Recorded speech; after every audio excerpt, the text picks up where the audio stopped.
All right, what's going on, everybody? How are we doing tonight? I hope you are as excited as I am that our party is about to die, because that's about the extent of what's about to go on here.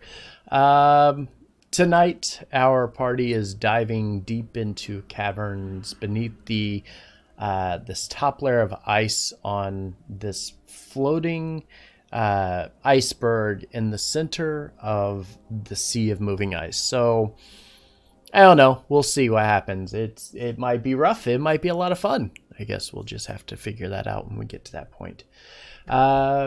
Just going over our notes. Tomorrow is a very, very big and important day for us as we wrap up the very first campaign on this channel. Well, not the first that started here, but it is the first to come to a completion, which is Civil War. I really, really hope you guys tune in for that. It's going to be a lot of fun. 7:30 Eastern for that. We'll be promoting it all day tomorrow. Hope to see you there for it. Should be a lot of fun. Oh, cool. Welcome, Drake. Yes, he was telling us that hopefully you would be tuning in, so it should be interesting for you to watch as well.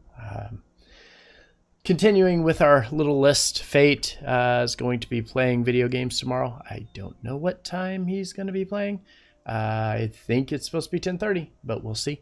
D&D Replay and Stealing Dragons is Friday, though. Stealing Dragons is our brand new campaign. It's the Waterdeep Dragon heist game. And everybody, all of our players will have webcams. So everybody will get to see everybody else's reactions and get to play accordingly. Should be a lot of fun. Hope, again, that you'll tune in for that. And then starting next week, we have Ascension, Tyranny back here on Tuesday. Wednesday is Giants. And then Fallout 76 is on the horizon. Should be coming up the 30th for us. So we'll start streaming it for that date. I believe everything is all set, though. You guys get over here. I'm ready whenever. You ready Yeah. whenever? All right. Yeah. Let's get music going. There we go. All right. We'll send it to you then. Alrighty then. Okay, so last session, you found yourselves face to face with the ice hunters upon this iceberg you had sought out. They were not friendly at all. They immediately demanded that you leave and begin to spread out in this kind of defensive formation to block your entry towards the village that you could see lying behind them. Through some talking through your translator, you learned that they wanted nothing to do with you and wanted you to set off and not return. Your translator told you that this demeanor was very odd for these people. They were a skittish bunch normally, avoiding people, but not outright dismissive and hostile as they were being now. You were, though, able to convince the chieftain to allow you to show your strength to earn their respect. Stoneskull was then set to fight their village champion one-on-one. It was a bit of a one-sided fight, with the raging Stoneskull able to handle the champion Orcaheart fairly easily. With the battle concluded and the tribe shaman healing the wounded Orcaheart, you were finally invited into the village itself, albeit very unwillingly. You were led to the village chief's tent and told to remain there, and food would be brought to you. You had been warned via telepathy, to Maximilian specifically, by the shaman to not eat anything. It seemed she was sympathetic to your cause and wanted to speak with you privately. With Max turning Rhogar invisible, you bided your time while he searched the village. When Rhogar returned, he spoke of two places of interest. The large meeting hall tent, where you had seen a few of the villagers heading off to during your previous discussion, had a hidden hole beneath it, and much was the same in the shaman's tent as well. With Thank this you, Gentleman information, Joe, for two of you those. set off to meet Very with the much shaman appreciate with the help of another casting of, of invisibility from Max. You found her in her tent, obviously waiting for you all. She told you of their plight, of these ice hunters here. They were under the control of the White Death, Arathator. He was holding them captive as slaves to feed them feed thank him you, and Drake, his for the servants subscription. down Very much below in the ice appreciate that. caves of this iceberg called Oyavigaton. She offered you a trade after speaking with you a little bit further. You get rid of the dragon, and she would help you to do so. She promised to provide a distraction so that you could slip below the caves to the caves without notice. Deciding to take her up on her offer, you went back to the chieftain's tent and spent your time resting and getting ready for the fight to come. In the middle of the night, the sled dogs of the village started going absolutely crazy. Barking and howling was heard all through the village, and you all knew that this was the distraction you had been promised. You all rushed stealthily across the village to the bone carver's tent, finding it open to you, and ventured down the ice-carved steps that she had shown you, deep below the surface of this iceberg. The steps down were treacherous. Some of you ended up slipping on the not often traveled steps and fell to the icy ground below. Once you recovered, you found yourself in a large but empty chamber and set off to begin exploring these icy tunnels. As you began to explore, you saw the tunnels were uneven, not a flat pathway, but rather ramps going up and down here and there. Some of you ended up sliding back and forth while traversing these icy caves, but you were all able to make it through without hurting yourselves.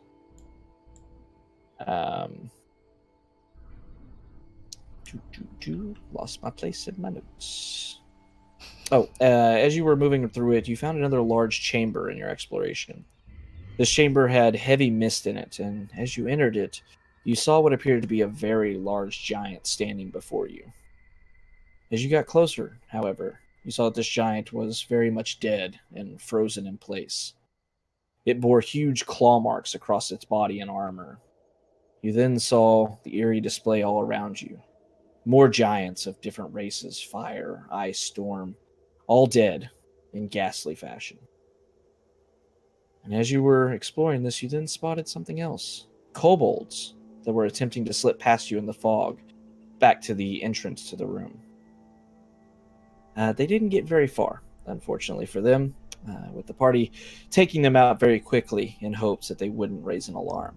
Those poor little guys. Yeah, they did not stand a chance. So as you have concluded this fight, these kobolds slain in various fashions, all around you, you're able to see a few details. You see all these kobolds are, these are reptilian in nature. They don't typically do well in the cold, and you see that these have overcome that disability by wearing heavy cloaks of fur and different materials and such, though it obviously didn't protect them from weapon attacks. So with that, you find yourselves standing in this chamber. What do you want to do now?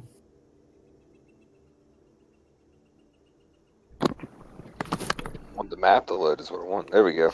Go home. We're done here, right? I mean, we're just gonna go back to Waterdeep. We're gonna go report the dragon's been slayed. Yeah, everything's fine. Let's clear this chamber quickly and move on.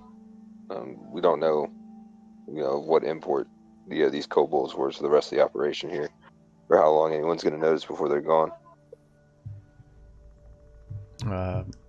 Stoneskull will start walking by the kobolds and just lifting them up by their arm and kind of putting them on the back of the bear, stacking them up, and kind of look over at Max and say, "All right, where do you want them?"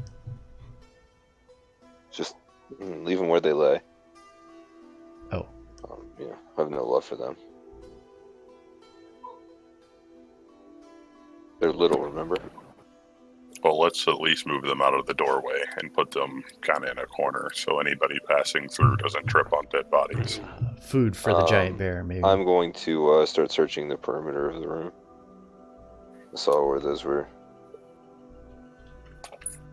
Is this a hallway?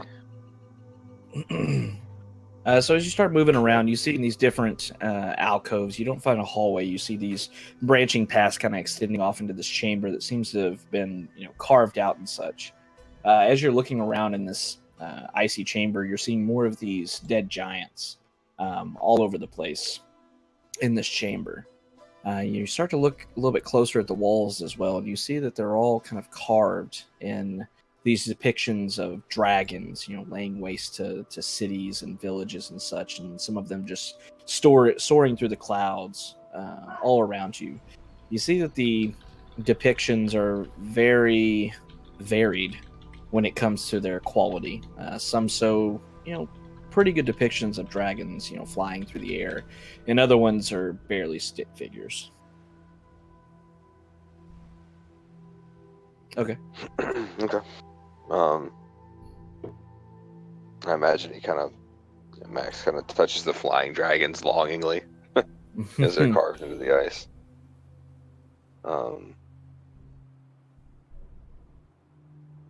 Is this just kind of another alcove that's up here? Yeah. Okay.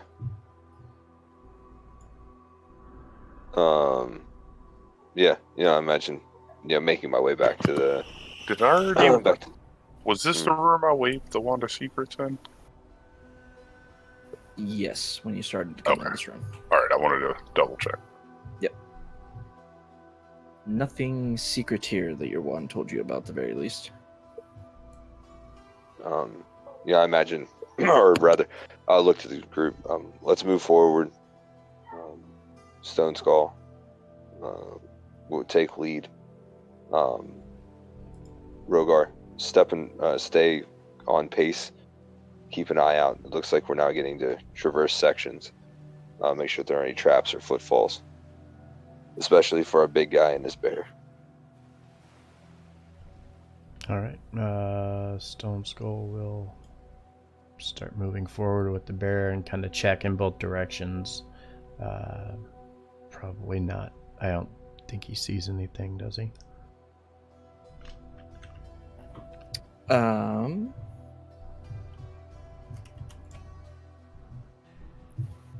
You do not. You see the sloping passageway that you came down and entered this room from. You see it rising off to your west here, back up about 10 feet or so. Okay. I'll kind of turn the bear in that direction. I'll tie a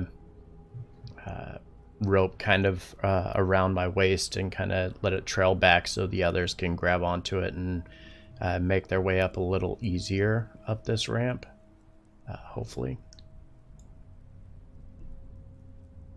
Kind of using the bear's weight and kind of gripping onto the bear to get some leverage and allow them to climb up easier. Nice work. Okay. I'm gonna go aloft and just stay, about 10 feet off the ground. Okay. As you're making, those of you walking are making your way up the slippery slope, you can definitely tell it's difficult. You're having to move half speed, very difficult terrain to move up this carefully without falling and sliding back down, but you're able to do so. Okay.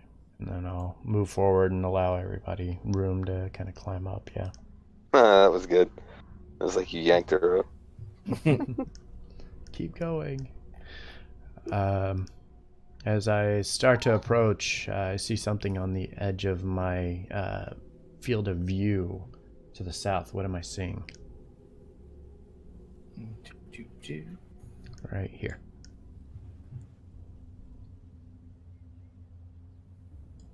So as you're looking down, you hear and you see rather, and also hear as you're starting to round the corner, you hear what sounds like coughing, just and you kind of peer off in that direction. And you see what appears to be a man, kind of slumped up against some furs, lying on the floor of this icy chamber to your south. Okay. I'll kind of motion and kind of point off to the left, indicating that I'm seeing somebody. And then kind of look back to Max for guidance. Let's, in quiet tones to come up, avoid him if we can. It seems like, it's something just to complicate matters. We'll address it if we have to. We'll try and move quietly. And on the giant bear tries to move quietly in stealth down the hallway. The blind girl in her again. 10-foot rock formation will also attempt that. Okay. So as you're all moving forward, take glances down, hearing like this, very heavy coughing. It sounds like whoever's making this is very sick, just kind of raspy and coughing, echoing through the chamber and coming to your ears. But you don't hear any kind of alarm or anything being raised as you move through the passage. Okay. Just kind of moving fairly slowly here up ahead.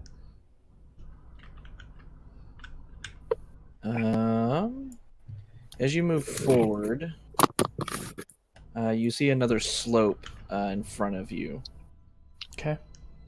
And you see this one is... Oh, is it right here is the transition? Yeah, basically became Okay. paying attention to the coloration Yeah. of the ground. Okay, I'll move back. That will warn you. Mhm. You see the slope leading down once again, a little bit steeper than the one you just came from. It looks like it goes down about 20 feet or so. Okay.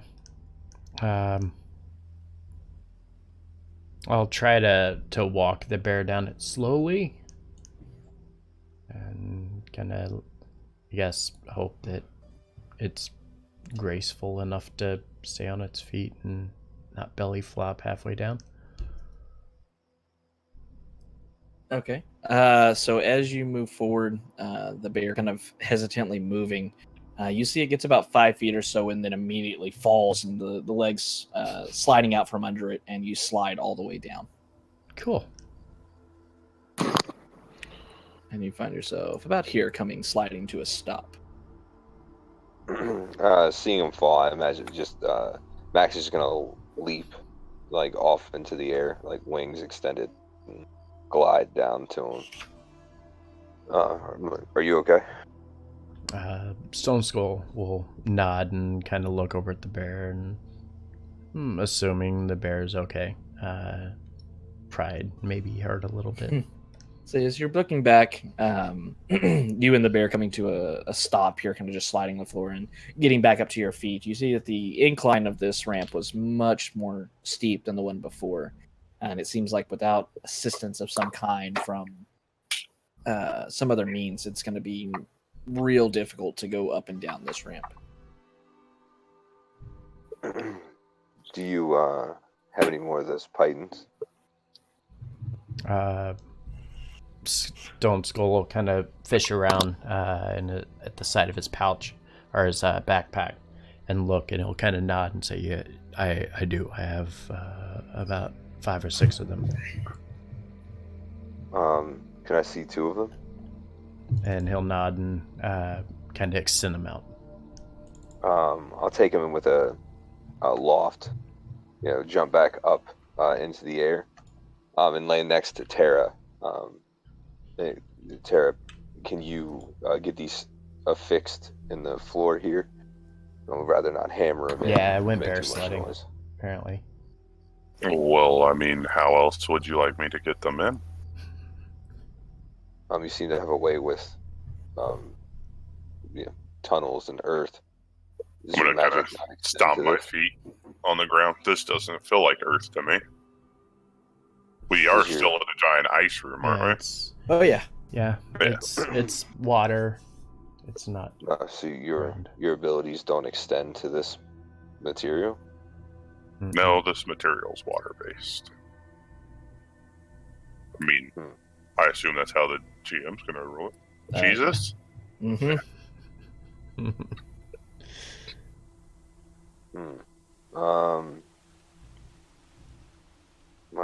That plan kind of goes out the window. I mean, it's ice. You could probably hammer pigeons into it. He was trying to No, do for it sure. quietly. Quietly is the key. Yeah. I mean, silence is a thing, but we don't need to be. Burn a 2nd level spell slot to hammer some pythons into the ground. How about I'd we'll rather use just that we'll fight stand with. here and Steve watch the other door and hammer away. If anything starts coming, we'll let you know. How about I'll take my cloak off and fold it over, and use that as a pad in between the python and a hammer. To kind of muffle the sound as it's being struck. Yeah. It might work. Because the sound isn't the python hitting the ice, it's the hammer hitting the python. Yeah, if somebody wants to try that. Where's What do I do? Ignalia? Yeah, I'll just come up and get my maul ready, and we'll John Henry these pythons in. There we go. That's right. The blind girl is about to swing at a python that you're holding. Yeah, well, I'm holding a piece of cloth folded over it. Like, imagine, like, got my hands just separated far enough for you to hit it. I have faith in you. His head's as far back as he could possibly get it. Yep. Hey, I would do it in real life, too. Like, leaning back, like, all right, I got you. You got I trust this. you. You got this. So do we roll a strength, a sleight of hand, and a stealth check on that? You're gonna roll me an attack with your maul, and then you're gonna roll me a stealth check with advantage. Okay. Okay. So with a heavy hit, this python kind Definitely of is. just barely, precariously sitting on. Actually, Max, give me a sleight of hand check. Okay. So as this python is kind of held underneath the cloak, folded over it, it kind of wobbles a bit, but Maximilian's able to hold it steady for the instant long enough for Tara to bring them all around. Not putting her full force into it, but definitely hitting accurately as it comes down in just a heavy poof. Barely echoes through the hall as the python sinks a few inches into the ice. And then I want to put them both on the ground, like side by side. Okay, so you're hamming a second one in? We're gonna do it again. Mm-hmm. Yep. All right, Do it same again. checks. All hits. Mm-hmm. Oh, Mm-hmm. Oh, that is unfortunate. And sleight of hand. Okay. Okay. So as the hammer comes down this time, it comes down with a little bit more force than before. Not quite as stealthy as the dull popping of the ice breaking, as well as the hammer meeting the cloak on top of the python. Echoes just a bit through the icy cavern. Stoneskull, you're able to clearly hear it the second time around. You kind of quickly look around. You don't hear or see anything that seems to have reacted to the sound. I imagine just Max just like wincing, at the sound, just and freezing still, just pausing and listening for anything coming and sorry. responding to that. Tara, you clearly, Tara, Rhogar, and Ignalia. Mm-hmm. Especially Tara, your connection with Mr. Pebbles, you feel that it has seen something. Rhogar and Ignalia, you get the very brief glimpse of what appears to be a blue frog-like creature, almost melding in with the surroundings, walking around the corner of this tunnel to the northwest, looking down, tilting its head to the side, and then it turns around and bounds back into the hallway. Uh-oh. I'm not there. I'm gonna tell Max we definitely have company. You move. Start chasing down. I'll help Stoneskull get up, and we'll be right behind you. Okay. I'm going to just move up next to Mr. Pebbles Mm-hmm. and pull out my maul. And I'm also going to cast my Aegis on Steve. Okay.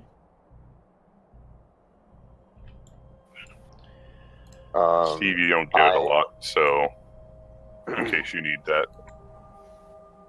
I'm going to, the reason I had two pythons drawn, done into one of them is to knot one side and run it down and back up through the eyelet in the other. That way you could put it around the back of the bear and pull, and it's going to act as an assist to pull the bear up as well. Okay.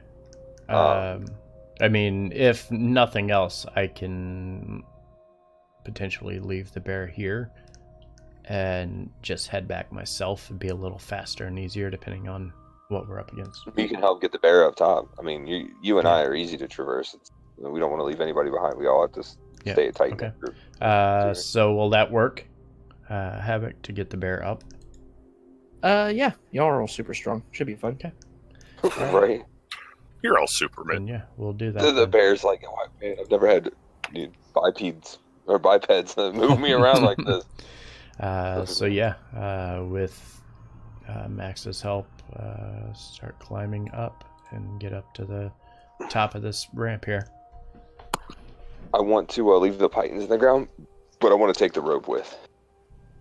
Okay. Cool. Yeah. All right. So as you all take a few minutes, not being a super fast process, but Tara and Mr. Pebbles watch down this hallway, you're able to clearly hear this croaking sound. Not just like growing louder, but more numerous, if nothing else, coming from down the pathway. At the edge of your vision, you're able to see what appear to be shadows moving back and forth down the hallway from you, just out of sight.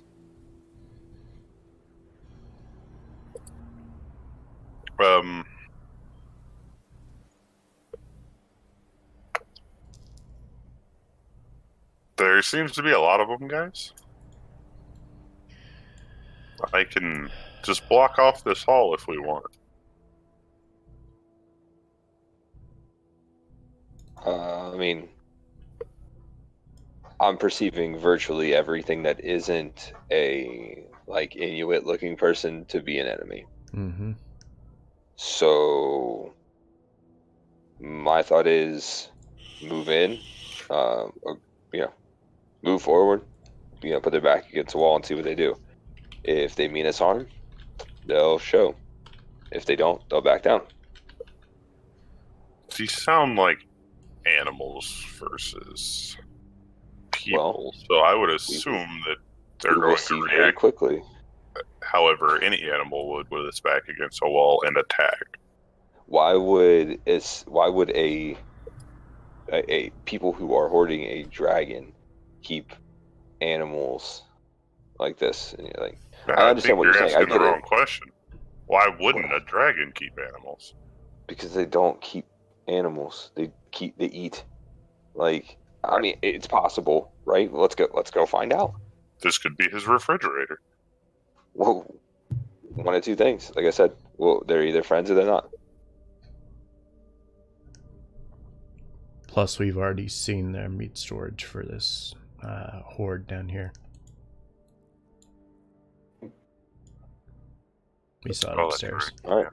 Mm-hmm. Well, I mean, I'll start moving down the hallway, moving in between Mr. Pebble. I still have a torch too, so my torch is lit. I'm gonna just be, walking towards the group of them, very matter of fact. Okay. I'm going to have a spell ready, so if anything comes at us, and I'll be walking. There you go. Me and Mr. Pebbles on either side of Willie. All right. So as you all start making your way forward, moving into this chamber, a bizarre sight greets you in this rough-walled chamber. About a dozen giant toads with thick, mottled white hides are at work here, scribing strange writing into the ice of the walls, or a few of them onto weathered parchment and stone tablets. A few toads transfer parchments and tablets into and out of floor-to-ceiling cubby holes cut into the ice along the entire southern wall. You see a few of them have stopped their work and are looking towards you, kind of tilting their heads to the side, not moving towards you, not even really moving aggressively, just kind of keeping an eye on you.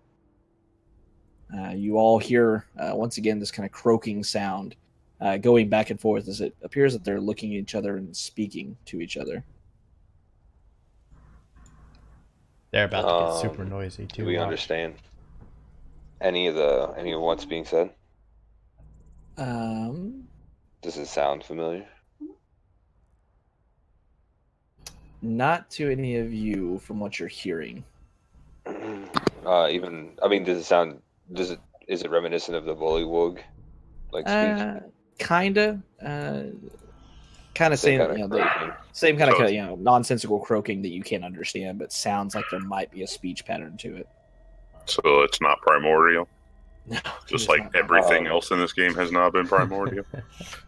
In Draconic, I'm just going to ask to the room, what is it that you are all doing here? As you do so, you see all of the toads that you're able to see, and you hear the room kind of go silent as you speak out. And then you see some of them looking at each other and tilting their heads, looking out towards you, Max. And a couple of them start to move up, not necessarily really moving towards you, kind of just moving out. And then you see one hopping kind of slowly forward. This one looks slightly different. As you're looking at all of these, you see these toads seem to have an air of intelligence about them. They're looking at you, not threatening, you know, more so just interested in you. Around their necks, you see these bands with like tied together, you know, wool or something of that nature, given these like necklaces with pouches on the end of them. In these pouches, you see tools kind of hanging out of them. Looks like stone chisels or things like that that are obviously used to chisel into these walls, or maybe the stone parchment or the stone tablets. However, as you see this one hopping forward towards you, it's still with a somewhat quizzitive look on its face. It stops next to its the other creatures of its kind, tilting its head to you, and opens its mouth, and in this, you know, once again croaking kind of voice, but at the same time, it starts speaking to you in Draconic. It says, "We are recording things. We are studying. We are note taking. What is it you are doing here?"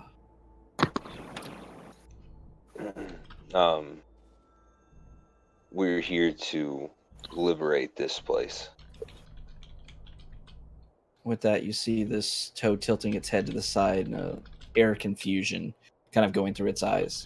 Liberate from what? From dragons.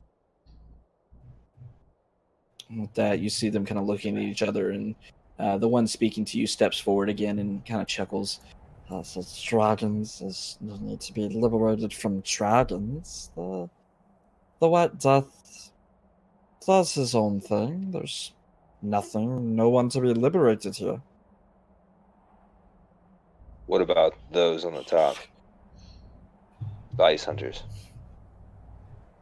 With that, you see the toad kind of tilting its head, and it nods a couple times. Their situation is less than favorable to them, I suppose, but everyone has their purpose.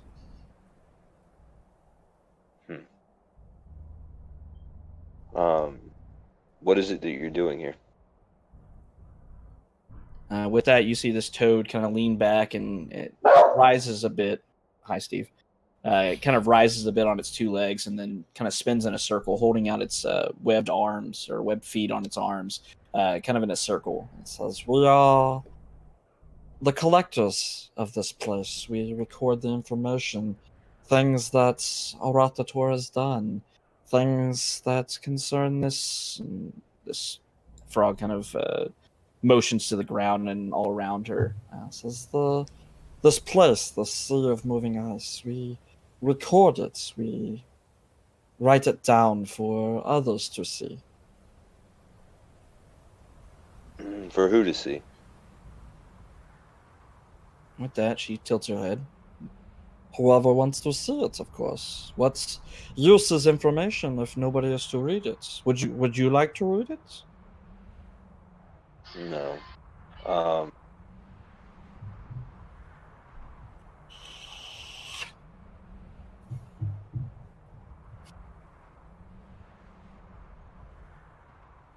As you say no, you see her shake her head. Wasting my time then. Do you need anything from us? Do you have anything you want that I could assist you with? If not, be gone. We are very busy.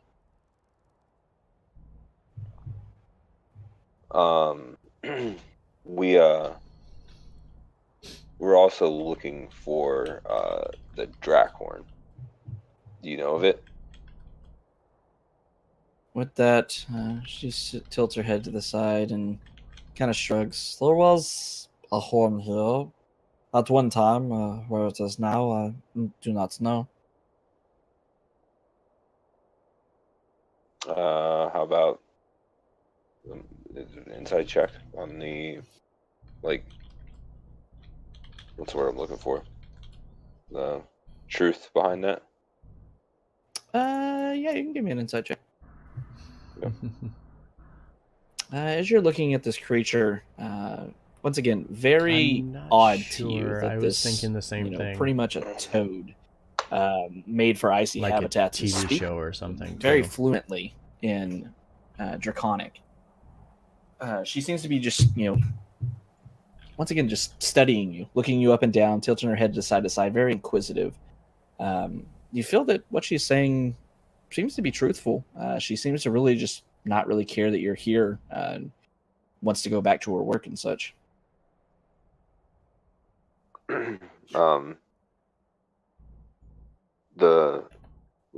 Your loyalties lie to other tenants here, these of the caves here, or are you here of your own volition? With that, she shrugs, and you see her kind of sinking back down to her haunches. She says, Yes. Marful Ban. She kind of motions Smeagol. around to the rest. That's And it. the rest of us, we stay here because it benefits us. We learn, we understand things, and we have. And she kind of motions over to the, these cubby holes cut into the ice along the southern wall. we have a purpose here.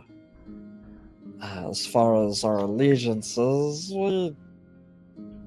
She thinks for a moment. it's a symbiotic one. We assist Aratator when it comes to the trolls and the kobolds and keep them in line, as well as She kind of motions up above her. these ice hunters, these indigenous folk. We keep them in line and make sure everyone is doing their jobs, and in return, we get to study and understand. Well, if you are not my enemy, then you could be considered a friend here. We plan to go further into the cave, and I can't. I don't have the dragon's name written down. If you just do it, I can't. I don't know why I can't remember it to save my life. I even said it like 3 Aratator. times. I know. That's the thing. So I can't. I keep wanting to say Almater, and that's not right. It's like we tend to eradicate the existence of a Rothator from this place. As you say So- that, she tilts her head to the side and shakes her head a bit towards you. Says, you kill the White Death. Well, She thinks for a moment. that would be knowledge in itself, though you will not succeed, but She kind of shrugs and she moves back, and you see her reaching with these webbed hands into the pack, pulling out a parchment and looking down at it. what No were your fair. names so I can write an obituary for you? With a smile. So what makes you so sure? With that, she sits back again, and you see her kind of pointing off to a wall a little bit to her southwest. She says, Says there holds much of what we know about the White Death.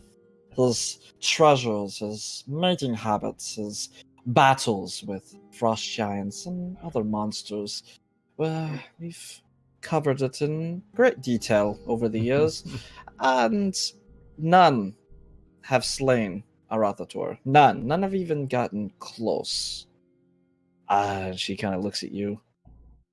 I do not claim to be a judge of power. We are not fighters here, and we very much not to become your enemies, as you put it. That being said, you will not kill Arathator. Kara leans forward to Max. What are y'all talking about? Are we killing these guys or not? No, I kind of look back at her as I say it, but loud enough for them to hear. Said, no, I don't think violence will be necessary. I'll introduce myself to her and introduce the rest of the crew. So for your names, for your records, Although I believe the ending will be different than you originally think. With that, she nods and she's listening to your names. You see her in this webbed hand, is kind of fashioned with pieces of ice as well as a few bones into this pin that seems to work with her webbed hand, even though she can't quite grip it like you would normally do. And she's scribbling down, nodding to you. She says, very well. Some dragonborn shamans, very large shaman. Yes. Okay. Very well. Very large human. Did I she will just write call you- me a human?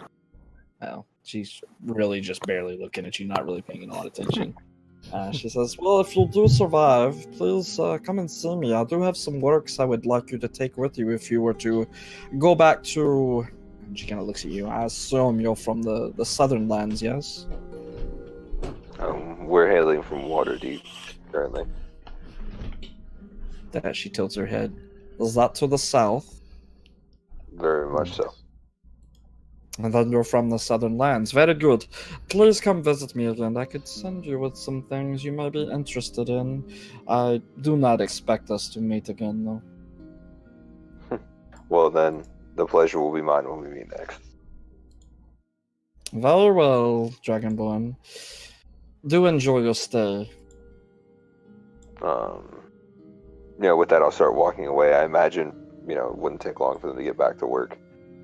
Once While it's you been were stepping even away. talking, the ones that had kind of moved out, more so, not even you initially as you walked up, you saw that they were kind of clumped up in the middle of the chamber looking at you. And at first you were like, oh, they're setting up defensively, but none of them had weapons or anything like that. They were just curious. And even as you were talking to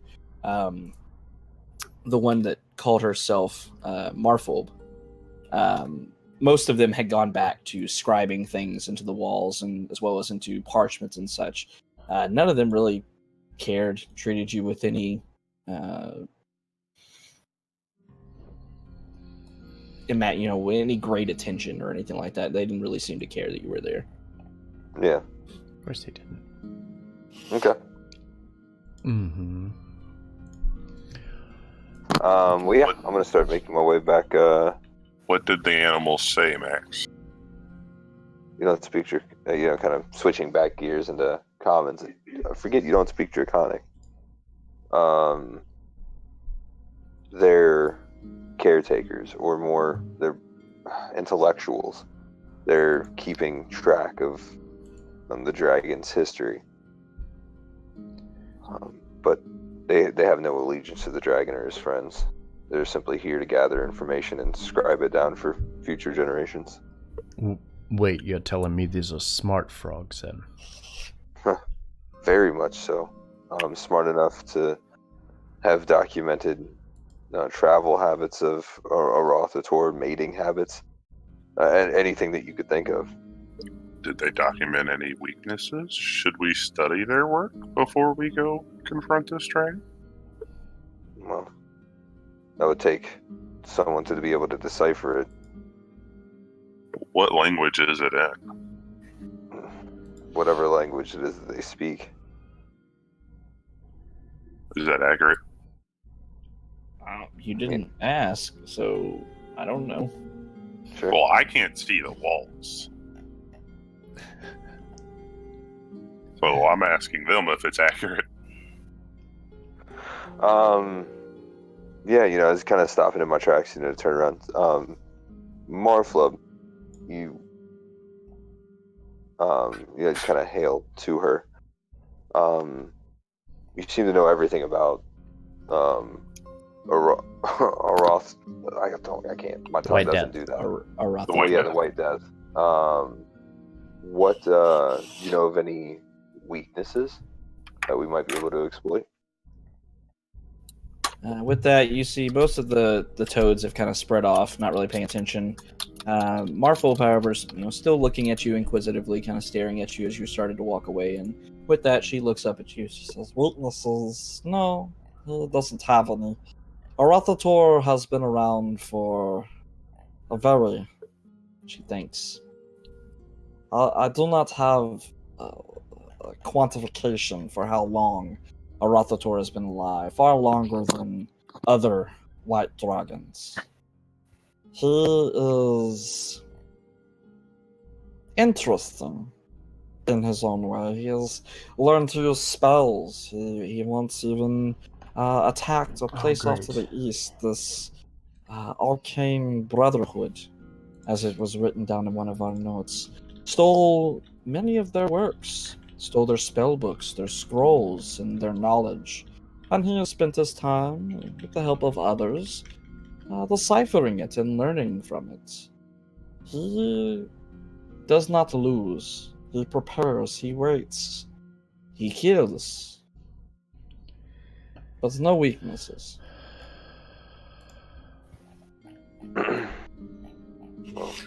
Still can't understand him. I would say thank you for your help, but yeah, just kind of a smile. It's like a knowing smile too. I do appreciate the information. With that, Marfo once again kind of shrugs and shakes her head. Help you, I suppose. I mean, it's just information. It does no good or no wrong. It just depends on who uses it. Take the information as you want. If you come back, I'm happy. And she kind of turns once again to the wall to divulge anything you want to know. Once again, what is the point of knowledge if not to share with others? Yeah, right. Wish I had some flies up there to her. Turning back around to Tara, kind of to explain. They seem to think he's invulnerable. He raided an arcane brotherhood tower some time ago and stole all of their knowledge, and it's been studying since. So, as Arcane Brotherhood is talked about, everybody give me a history check.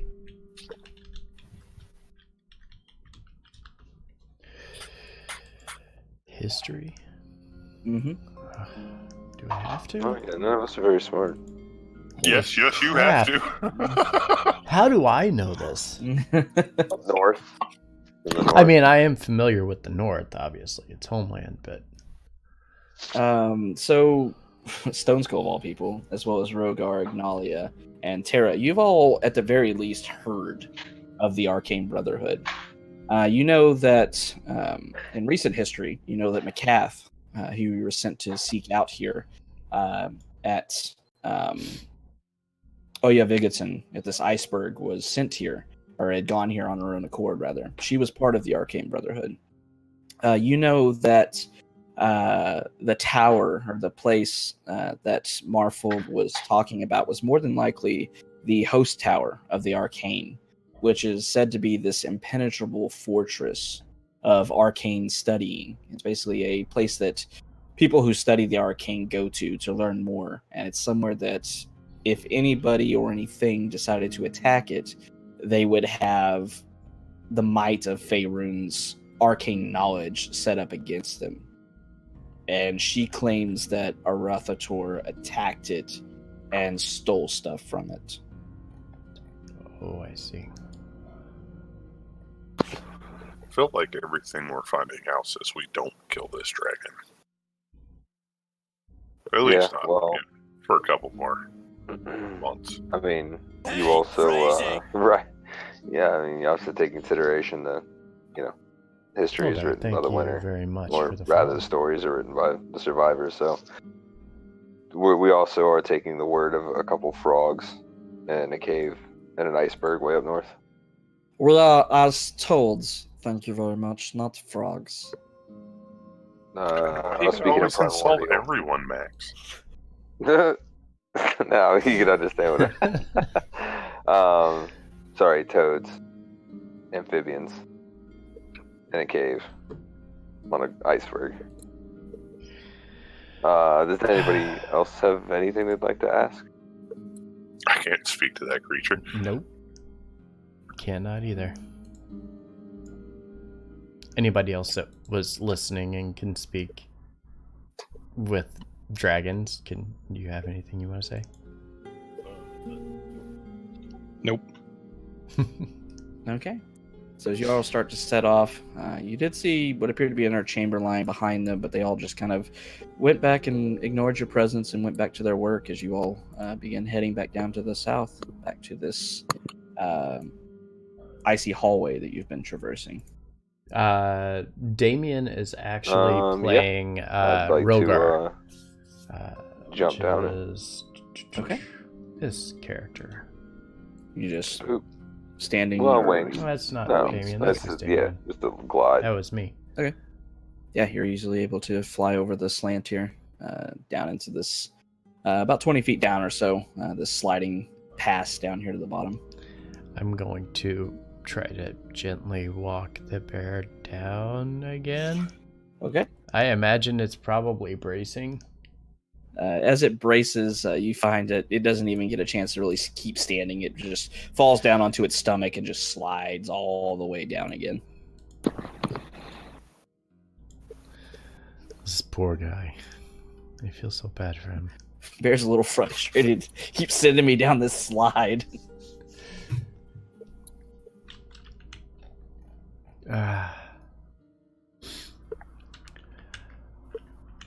All right. What's everybody else doing? Tara's gonna kind of chuckle and take a few steps back, and then run and jump on Mr. Pebble's back so that the momentum carries us forward. And she slides down on his back. Okay. Mr. Uh, Toboggan. Like a stone sled. I was about to say, he immediately falls prone as well, but you just kind of ride him down all the way down to the bottom. Your inspiration's fallen off by this point. I think it's not like an hour or anything, right? It's 10 minutes. That's a minute. Oh, yeah. That was from last session. Or 10 minutes, Yeah. sorry. So Yeah, I thought it was like 10 minutes, so yeah. It's gone now. Rhogar, Ignalia, what are y'all doing? So I'm making my way down the slide. Whee! Slide down. I am listening to the coughing from this room. How does it sound?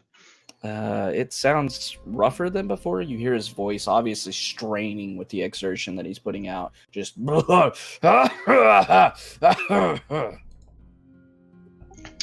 A quick perception check. If I just kind of look in the room, do I see anything threatening? Anyone else? Kind of what the layout is, I guess. Sure, give me a perception check. As you glance into the room, you see... Are you holding a torch or anything? I just have dark vision. Okay.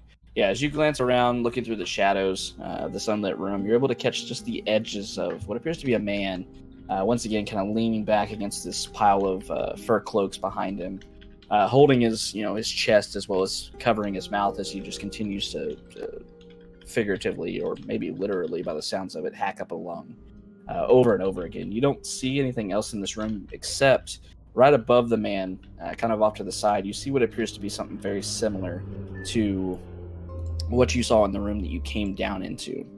You see at the very top of the ceiling is kind of a hang down where you see a ladder descending from it.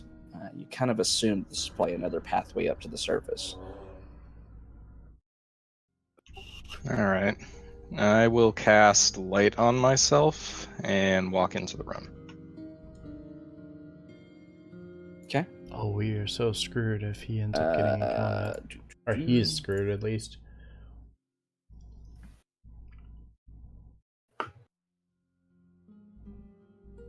Something like that, right? Yeah, Yeah, just it's about. 40-20. Oh, 40-20. 60-20. 40. There we go. As you do so and move into the room, you're able to clearly see what appears to be an ice hunter. This man, not super old in his age, probably in his late 20s, early 30s, coughing, and you see him looking over and kind of shielding his eyes for a moment, still using one hand to cover his mouth as he continues coughing. And you see him kind of clearing his eyes and looking over to you, still bracing away from it, as he was just sitting in total darkness before. And you hear him speaking out in this tongue that you don't understand over in your direction.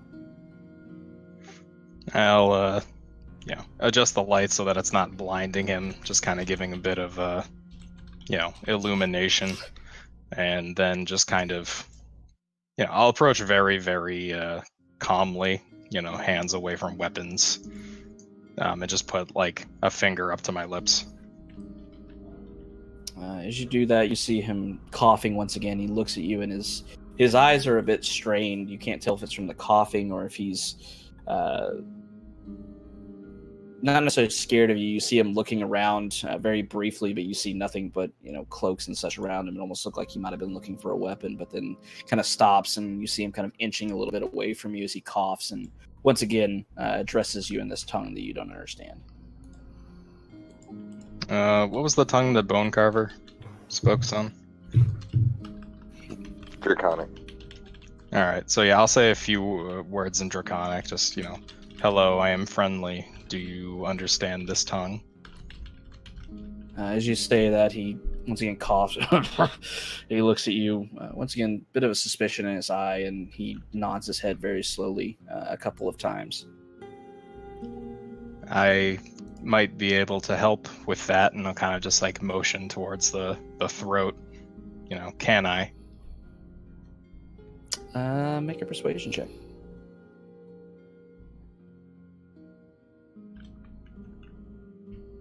With that, he still eyes you a bit suspiciously as he's looking at you, inching across the ice a bit, and then he just breaks out into a heavy coughing fit, just coughing. You see him leaning over, gasping for breath as he finishes the coughing fit, breathing heavily, and he looks over at you once again, his eyes kind of sunken at this point, and he nods slowly, once again, in affirmation.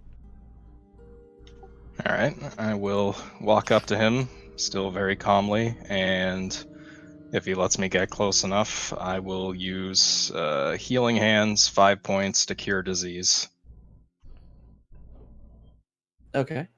So as you do so, you feel that his body is racked with something that normal healing magic wouldn't take care of. But as you spend the points to go through, you're able to clearly, detect and begin to work on a disease of his lungs. And as you move the radiant healing energy through it, you feel it eradicating this disease that it's afflicting him.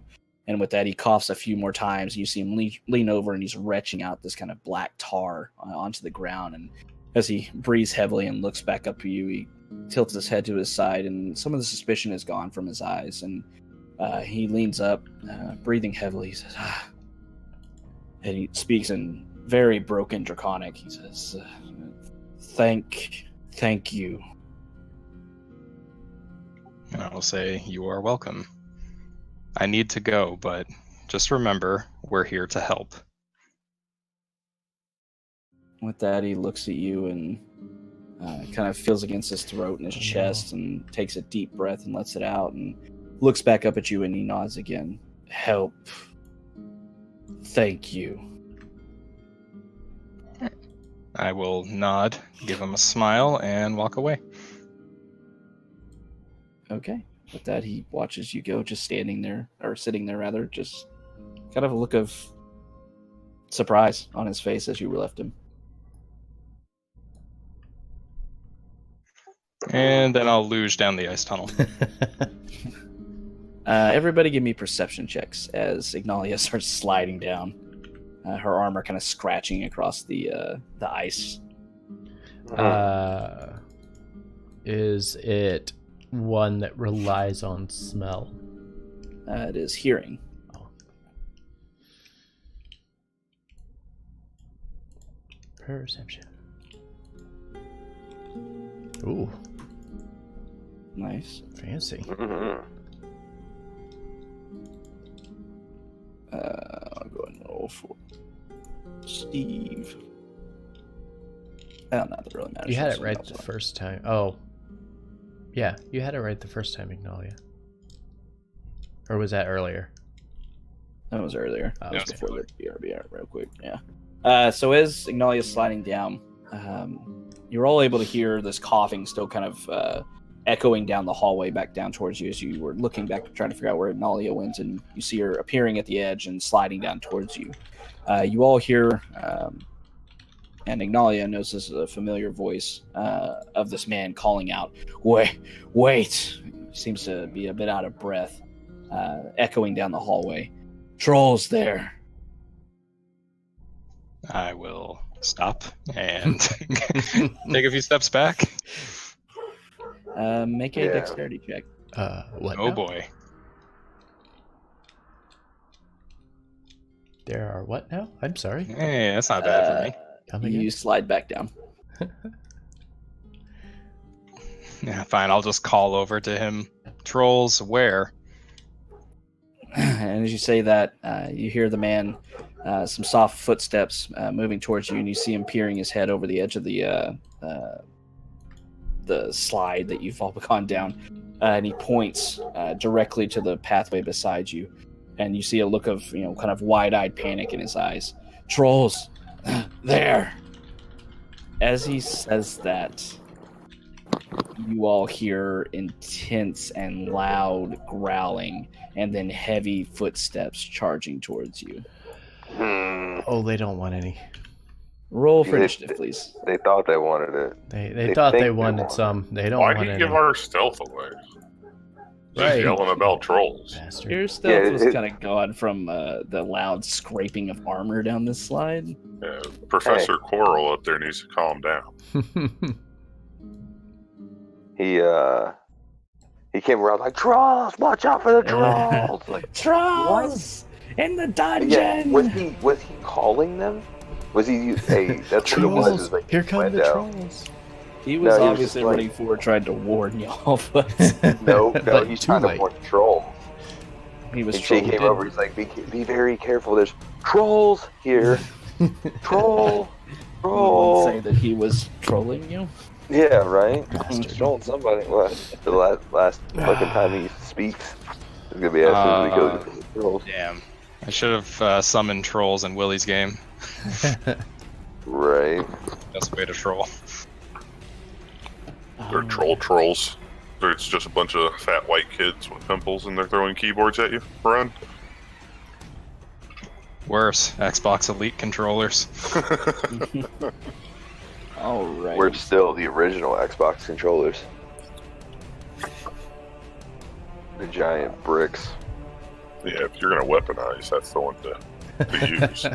So as this is happening, this man wearily heading over in unfortunately a vain attempt to try to warn you. You're able to get a bit of a warning as you look over to your west as he points there, and you see these long-limbed creatures that were moving steadily through this room, filled with just mist and darkness. And as you look over there, you're able to see them as they were approaching you, trying to surprise you while you were distracted. But his warning did actually save you from a surprise round from them. Maximilian, you will be the first to react. Really? I looked away for a second. I was like, "There's no way I'm going first." Or the third You team. are. You're So first. I'm going first. Hold on 1 second. I'm not on the turn order. have I? Oh, yeah, gotcha. So do you see me and Zorn with these big twos, okay? Magnolia, what's your dex?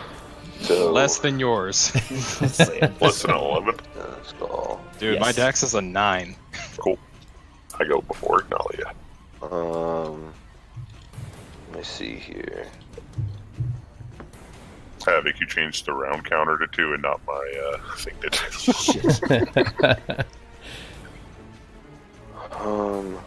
It's always a good sign when the round counter says 2 and combat hasn't started. Oh no, they were on to us the entire time. Awesome. I am going to move forward into the hall. I should probably measure that. Trolls are gonna be That's pretty cool. I can change my own tough initiative. fights here. Let me go here. Oh, that's okay. How does the ceilings? Because I'm assuming these guys are bigger. My Goliath has once again, an they're about, intelligence of 6. Yeah, they're a little bit so bigger and everything, but they're only about 10, 11 feet tall or so. The ceilings are about 20 feet.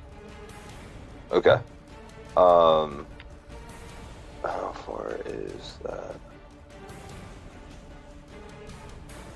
Alright, I'm going to move my full movement in here. There's just 2 of them? That's all I see, anyway? Yeah. Yeah, you see two. And Moving I towards you. They're scary. am going to scream in a guttural tone, flee, and command use fear. Fear. Ooh. lace the actual words with power. Okay. So doing a 30-foot cone that will hit both of these guys. Yep. Okay. Wisdom saving throws. 4 and an 8. They both fail. All right. And I will end my turn. All right. So as you do so, you see these two creatures at this point beginning to move very quickly towards you as you rush towards them. Their forms coming out of this mist-filled chamber, clearly visible to you, and you just scream out for them to fear you. You see and you're able to feel the psychic connection with these creatures as they both start stopping, sliding ever so slightly as they do so. Panic kind of crossing their eyes as you feel your spell take hold. Stoneskull. Okay. On their turn, they're just gonna run away. I mean, probably. I'm still good to attack these, right? Because that's kind of what I want to do here. Yeah.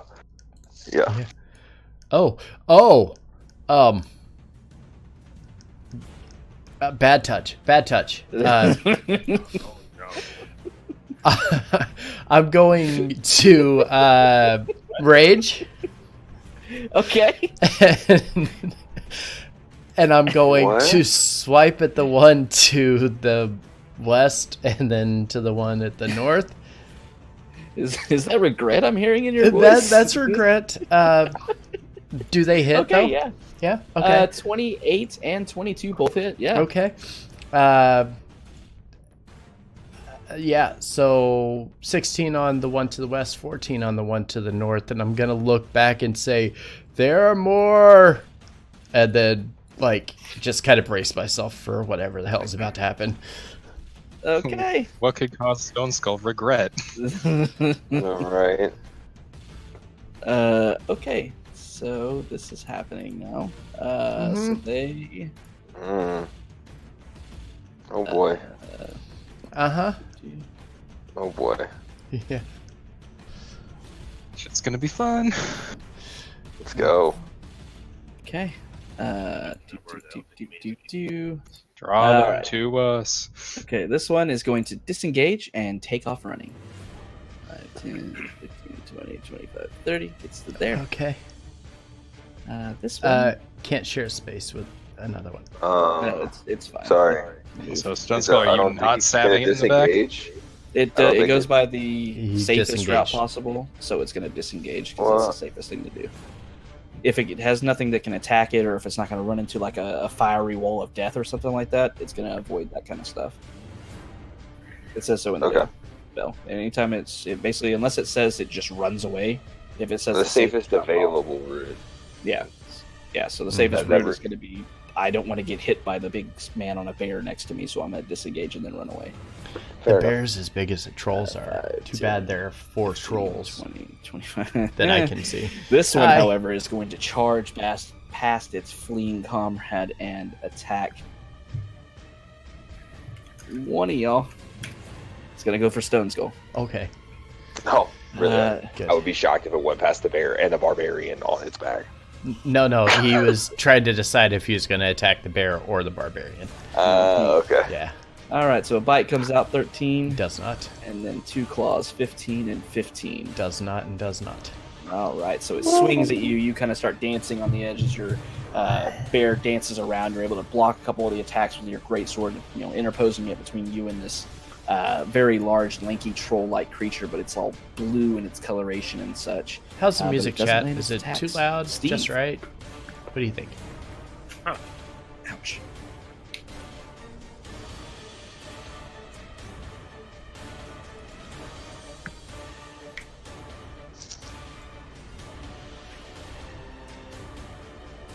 You there, buddy? Yep. We don't hear you if you're talking.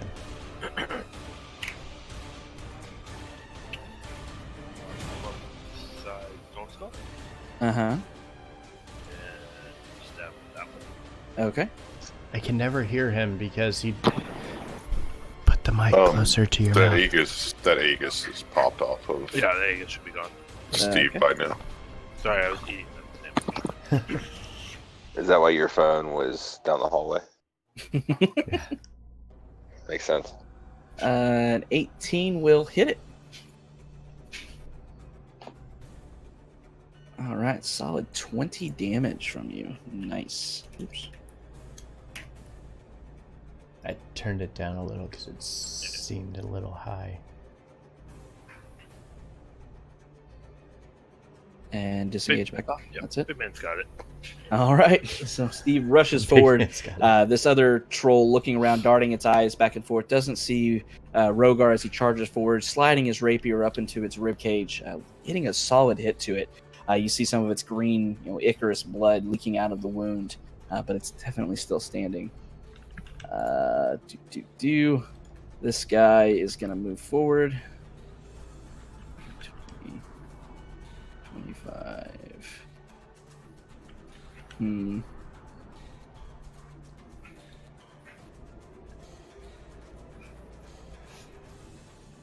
I'm gonna go He's going to move back play behind big it. tank. Oh, I can't get and over there now. Not seeing room to slip past its comrades, it's going to wait there. Yes. Wait This guy, there. however, is going to do much like the other one did and disengage Run away. and run away. Run away. 30. Do you have those guys marked so if I see them, at least I know who's feared? Yeah. I can Okay. do that. Cool, thank you. I'm gonna try. I feel to like that should be a slip pretty easy between tell the for me, at group, least. They're the ones with Ones that their are backs cowering towards and running you. from me. Yeah. but Their we'll backs see. are to you. That's the easiest So, one. I wanna get Stoneskull, there. did you mark any of those? Yeah, both of them actually are also marked with Unwavering Mark. The ones that were feared, right? Yep. Yeah. Yeah. All right. So they got all the debuffs as they run away. Mhm. Does not have 999 initiative. Tara, your turn. As my bonus action, I actually want to move here, Mm-hmm. and as my bonus action, I am going to put my Aegis on Stoneskull, Uh-huh. and then one moment while I do some quick maps.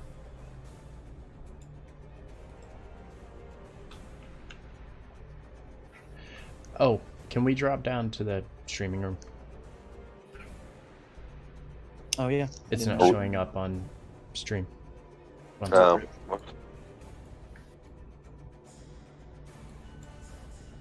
Okay. I want to Wait, move they in. haven't been Damn able it. to hear us this whole time? There we go. Oh yeah, everybody could hear it, but it wasn't showing on the overlay. Oh, I got you. The overlay's tied to a specific channel in Discord. Mm-hmm. Okay. Every time somebody moved over, I was kept clicking Steve's streaming channel. They wouldn't let me move. Fuck, let me go! All right, so right here, Uh-huh. 20 feet kind of puts them both in range, so I want to cast it at that 20-foot mark. Just to catch these two. And I can't see if the other ones are there, so if I catch them, that'll be great. But yeah, I'm going to send off a Terra Burst Yeah. All right. Dropping it at that level 3. Yeah, at right here-ish? Like right Yeah. behind them or further back? it was behind them, like right at the 19-foot mark, so they're both caught. Okay. So right there. 20 feet's the radius. It's going to hit all four of them. All right, and they're going to be Dex save. I like the fact that the Nice. fear isn't broken. You know what I mean? When they get hurt, like no. Yeah, I had to double Still check that. I'm scared. like, nope, they're still scared. All right. Mhm. my Those DC ones, is 16. Those ones are disappearing into this mist, though. It is cutting off a bit of your vision, so just keep that in mind. All right, so what's the DC? 16. Oof, Two of them okay. save. So one in the back saved, one in the front saved. So So half damage on the two that saved. all right, so this guy's going to take 15. This guy's going to take 15, and the other two are going to take 30. So- Havoc, just for a ruling. Mhm. When they get out of line of sight, the magic doesn't end. It They just doesn't don't have to end. now run.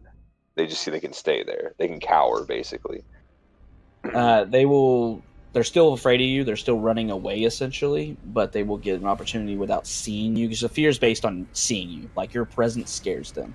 But as they get out of they'll line get of to sight, save. which is, they'll get an opportunity to save. They'll probably still be feared because wisdom saves, but Mhm. they Trolls. will, since they're breaking line of sight, quote unquote, normally that would have to be done by like running around a corner or something like that. But since the mist is cutting that line of sight, they're going to get opportunities to do so on their next turns. Sorry, I moved Mr. Pebbles forward when I shouldn't have.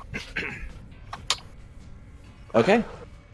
So this clump of earth flies across the room, disappearing briefly into this fog, and then a loud crack erupts as you see shards of earth flying around, hitting all of these creatures.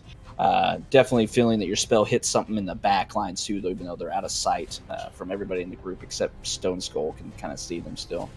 But yeah, did a good chunk of damage to him. Shards of like razor sharp ice. It's exploding everywhere. I've got a flavor that like Tara's carrying around dirt. That's how she's feeling her spells. All right, anything else? No, that'll end my turn. Alrighty, Ignalia. So, Mr. Pebbles? Use the bonus action. He's the bonus action. Oh, yeah. I will use my full movement to be able to see something. It's ice trolls. Hey, look.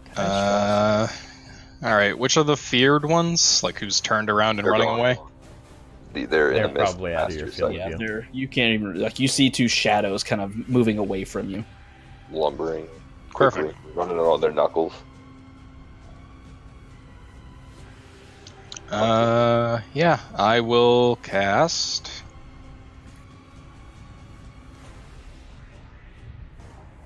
And so, yep, I will right away throw the first two at, these guys right here.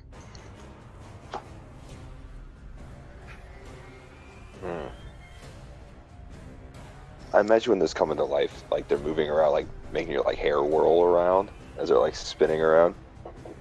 Oh yeah. Like it definitely would be like Phoenix, Jane Grey, terrifying.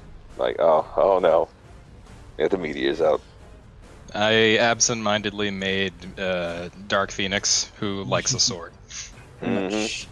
All right, so your two meteors will fly across, erupting next to two of these creatures, and they will both fail their dex saves. I think they should each have to do 2 because it's 2 meteors. I think. Are you putting Or them am I in? imagining it? I think it's 2 and 5 point. Okay, yeah. If you're picking spots like in the middle of them, then yeah, they will. Yeah, they'll both fly to the same point. All right. So the top one will save on his second throw. The Rest bottom of one, them. not so much. Okay. Yeah. I'll roll damage for the first one, which is full. And I'll roll damage for the second one.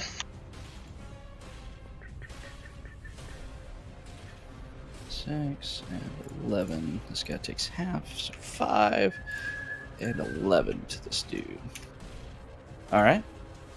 And that's it. I still got 4 more of those suckers. All right. So these flaming, smaller spheres flying across the room, impacting back behind them. You see them all, both these ice trolls bracing against the explosions, taking a good chunk of fire damage each. You see them kind of scratching at their bodies. You saw some of their wounds were actually starting to close up from the attacks, but were unable to now as they scratch at the fire damage.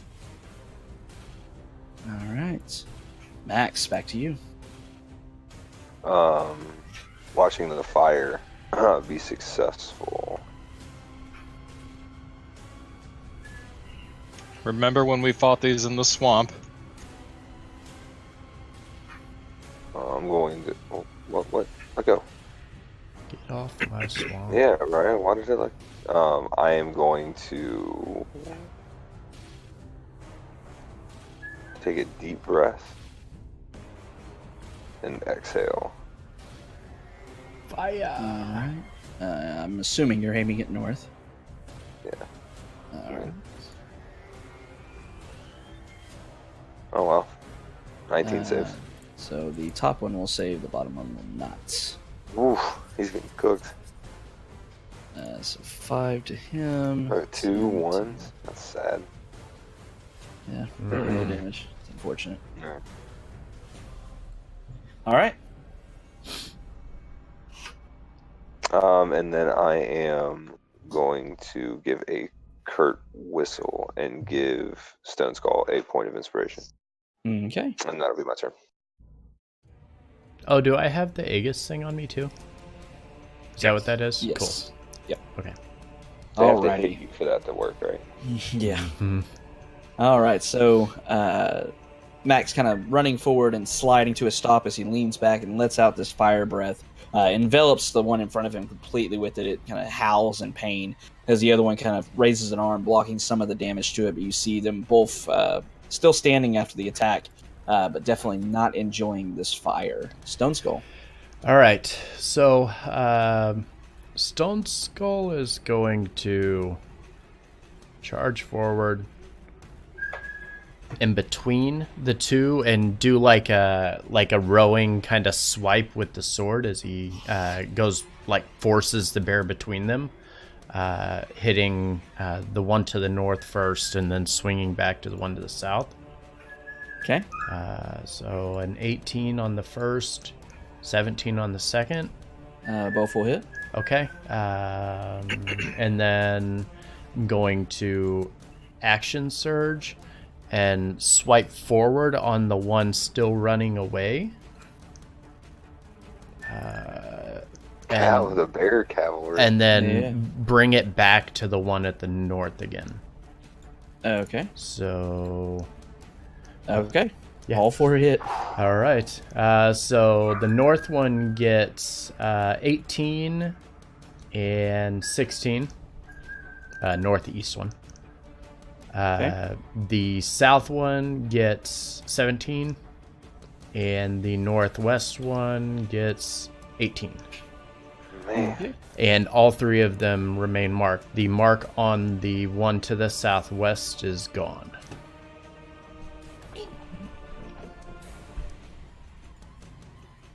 All right. No, that's my puppy who's freaking out because she wasn't let out. When did you earlier. get a puppy? No, we've had her for a while. She's usually outside though, but she's inside because it's cold and rainy. All right. Anything else? Nope, I don't think I can do anything else. Alrighty. So Stoneskull sliding through these ice trolls, attacking both of them and attacking the one that was running away from it. Massive hits come out. You actually see... Actually, yeah, that's a thing. That's going to happen. So let's see. How many did you do? More than 15 to all of them? Yeah. So nothing happens on that one. What? That one. I don't know. There's a second one, so 11. Okay. You got digits. He's not allowed to say stuff like that. Yeah. Okay. You're not allowed. It's against the rules that you have to create. Okay. All right. And back towards that one. Okay, so... 1 second. I'm concerned for my friend's safety. No, I'm fine. I was talking Yeah, he's good. Let's talk about Max. Oh, okay. All right. Jesus, that's going to be annoying to keep up with. All right, so Stoneskull running forward on things. top of his They got bear new mounts, marks on swinging his sword around, able to chop into these things so hard you actually see body parts flying off of these things. The one to the northeast, you see its arm gets lopped off as it kind of screams and howls in pain. The other two you see his blade sweeping down low towards the one to the northwest and then back, or to the southeast and then back up towards the northwest one. You see them kind of turning around and raising their legs up to dodge out of the way, and he chops a leg off of each one of them. And they're kind of hobbled, wobbling on one leg, unable to stand properly, or unable to run properly. His body parts go all over the place. I officially feel like a hero now. Right? I'm a badass. Alright. Dismembering trolls on Okay. bareback. That being said, this one is actually still in sight. It sees Maximilian running back towards it, so it is going to... I don't think it gets a chance to GTFO? save if it sees you. Mm-mm. Nope. You got one chance. Run away now. Yep, it just takes off running, and it's going to dash. Actually, move my damn measuring tool. Okay, it's going to go there. Wait, does that mean that the two trolls are prone? The No, northwest they can and like lean on their southeast? knuckles and stuff like that. Or No, yeah. it's still standing. Okay. It's still standing. If you took out the other leg, though, probably gonna make it prone. My thought always with trolls and that was they're used to it. You know what I mean? It wouldn't be the first time it's happened, so they're not unaccustomed Yeah. or they don't. It's their regeneration. They know they can do it. So it's like, oh, lost a leg. Oh well.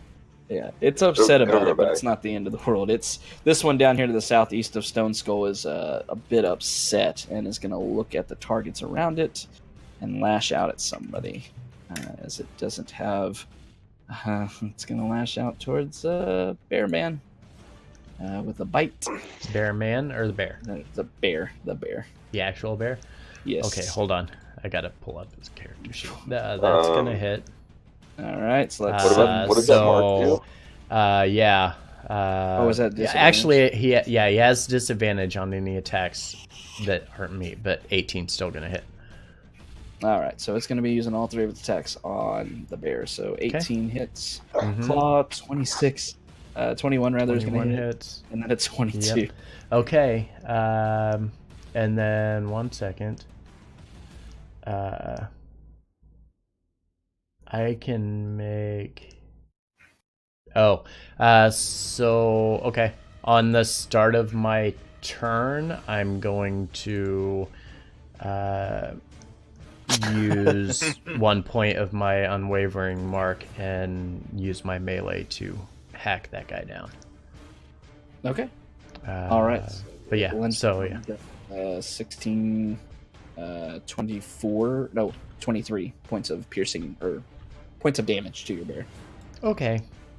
So it's just gnawing out the largest target in front of it, Bastard. hopping around on one leg, barely keeping its feet, but it's still going. Rhogar. Oh.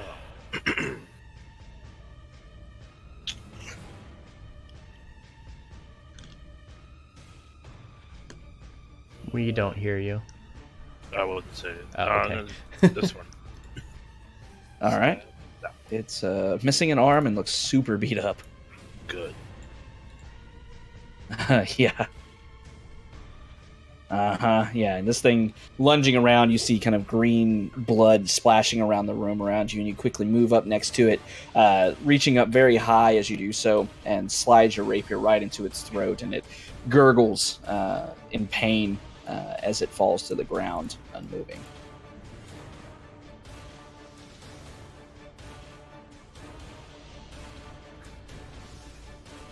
And disengaging? Yep.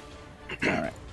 So, quick shot takes down one of these trolls, but 3 of them still standing, albeit 2 of them looking very beat up.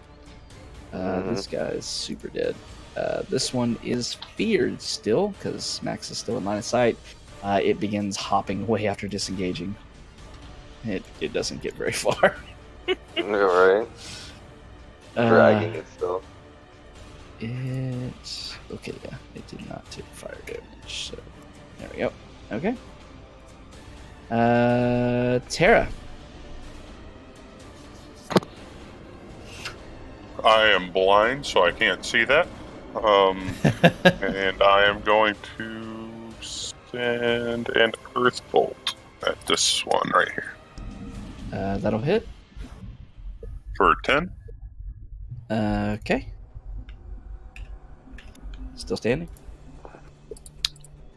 Yeah, I'll use my bonus action to move Mr. Pebbles. That'll limit her. All right, so an earth bolt flies out, sticking I'm into never this going to creature. get to use this Heavy ability thunk like as ever. it, once again, howls in pain. You see it looking frantically around for a way out, but doesn't seem like it has one as it starts hopping around in circles. Signalia. Alright, I'll send out 2 more meteors. One right here, and one to this guy back there. Okay. So you're putting it like on its person right there? Yeah, just so it doesn't hit anyone else. Okay. Yeah, that's what I want to make sure. All right. I think it's just got a stupid long range, doesn't it? 120 feet. Yeah, no problems there. Okay. Dex Damn. saves. It's like a fire arrow. Closest one to you is gonna Floating fail, fire. and the back one's gonna fail. They're both gonna fail. 4 and 5. Okay. Yeah, it's fire damage. Whatever. Yeah. And then I'll move up because that was my bonus action. And I will attack with Flame Blade.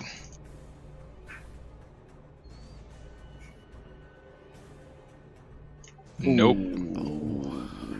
Rip. So unfortunate. All right. Can I get another 6, please? We do have custom crit rules know if you here. want 60s are a good number. Damn it.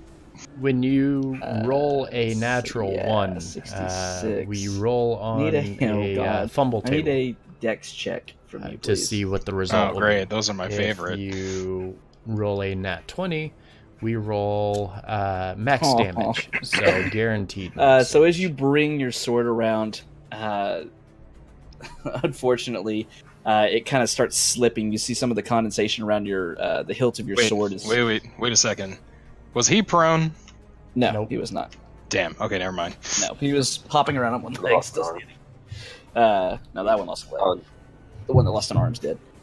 okay. So yeah, you bring the sword around, and just unfortunately, some of the condensation is begin to freeze over around the hilt and of your sword, and unfortunately, you lose grip of it and toss it at the feet of this troll. Well, foot. Yeah, the foot. Sorry. The other one's laying on the ice. Yeah, the sword Singular. kind of props up next to the fallen leg on the ground, sliding up next to it. Hmm. So your sword's like down here now. All right.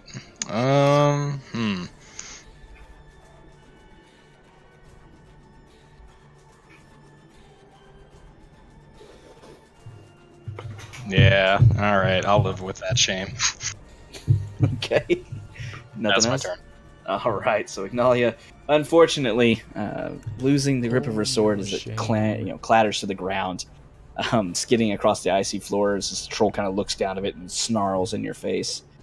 But that's the turn. Maximilian.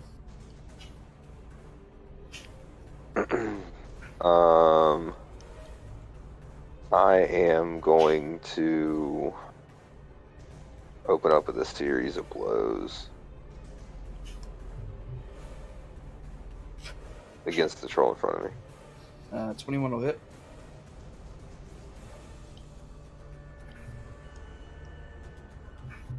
Damn, nice. All right, so as you bring the antagonist around, you swipe through, cutting a deep gash, the jagged edge of your blade serrating through this troll. And as you turn back around and come back for the backswing, you miss it, but only because this ice troll is already sinking to the ground, not moving.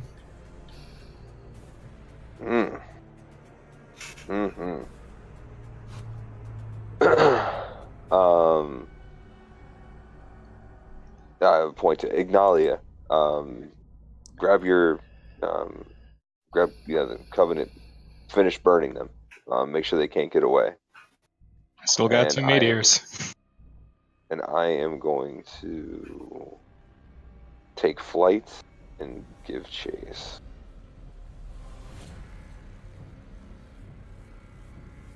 So, alright.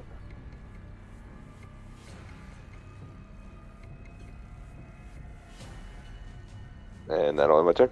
All right, so a big blow coming down, taking the one down as you, knowing the weakness of these creatures, knowing that they probably are going to get back up if not taken care of with fire, take off flying after warning Ignalia, and you see another one still trying to flee from you, albeit on one leg. Stoneskull. Out of character, I'm never going to get to use that ability. Never. Never. Situational. We're like, what? We're level 9, and I've had that since 3, and I've never once got to use it. Y'all What's kill that? shit too fast. Yeah. The Unwavering Mark. I get to basically do an extra attack, so a third attack on something. They don't live long enough. Yeah, right. Stop putting up big boy numbers. I can't help it. gonna just go ahead and charge forward now, angry that this troll has died after attacking my bear. Just gonna... Oh no. Join the club. Dear. All right. We know what that means. 1D, 100. 33. All right. So as you lunge out with your, you'll actually be able to use your extra attack. So as you lunge out with this great sword, it kind of slips a bit in your hand. You don't put as much force into it, and you see this thing turning around with just this frantic look in its eyes, and with a big clawed hand, it just swats your great sword out of the way, and you kind of are taken aback by its quick movement, able to knock your sword out of the way. You'll have disadvantage on your next attack roll against that target. Oh, will I? I'd like to reckless attack. Okay. No, you can't do that. Do I have to say it at the beginning? No, Oh yeah, it's when only you on make your your first first attack. Never mind, I'm not reckless attacking. I'm just gonna... Oh, son of a bitch.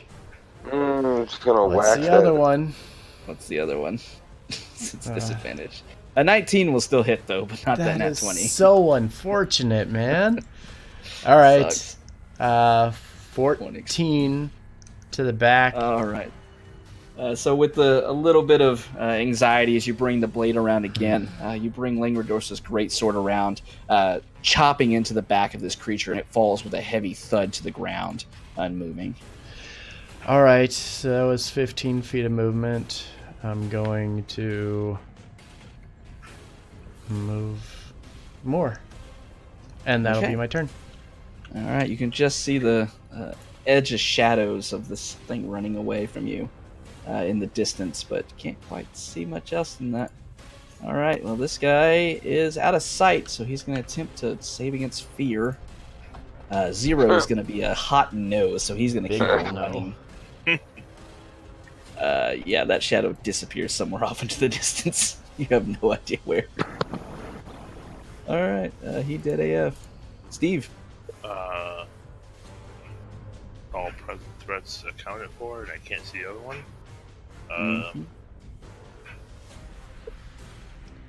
Let's wait to see what everyone else is going to do. We're further into the foggy tunnel. Okay.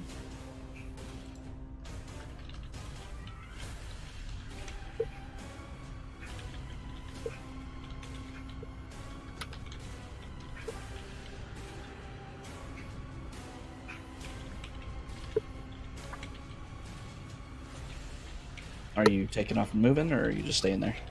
Staying here. Okay. All right, so not seeing anything else. Steve's going to hold position. This guy's also dead. Tara. Tara's going to lean forward on her maul. Oh, thank God. Now that we've taken care of that dragon, we can finally go home. I just don't know why his other leg ran off.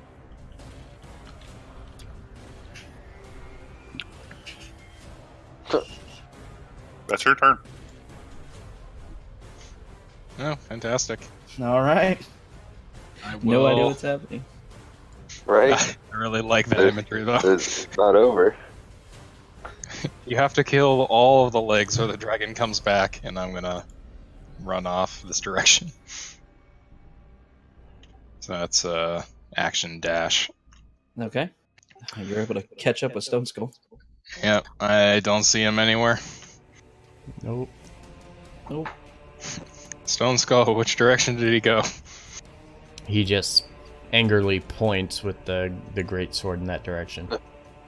You can't angrily point. Wait, give me coordinates. Scream once for X, scream 3 times for Y. All right, Max. Hey, I've got can I lob these blind? Sure. All right, one here-ish. Okay. And one here-ish. Okay. Boom, boom. Lights up a little bit in the fog, but doesn't seem like it hit anything. I feel better. Okay. I do too. I like it.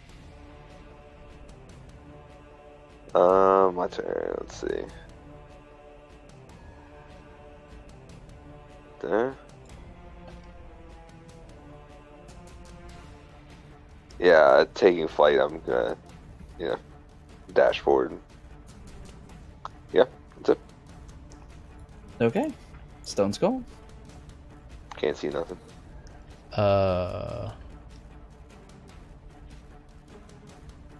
Bear.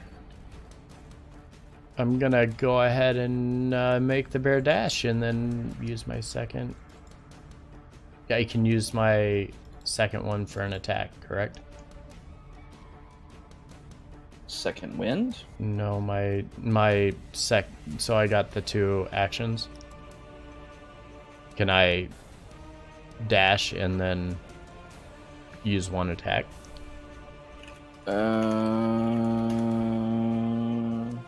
Oh, for extra attack? No, Mhm. you have to make the attack action for it to work. Okay. Then I'm just going to angrily stare down this troll in the corner and just have the bear growl at it. Because that's all I can do. That does mean I'm gonna lose rage. Unless it hits you. Unless it hits me on its turn. True. Okay. So as you make your way forward, your bear angrily chasing after this troll that disappeared into the fog before you. You're able to catch up to it. You see this form not really moving. You see this very lanky form kind of curled up in this corner there, and as you approach to it, you see it raising its arms out, and it begins to kind of scream out in this language that you're not. Well, wait, do you speak giant? Mm-hmm. Oh, you hear, you understand it. It's saying, no, peace, peace. And it sits there cowering from you. Steve.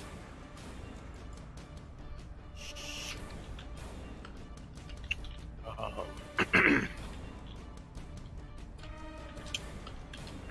going to move up to Ignalia.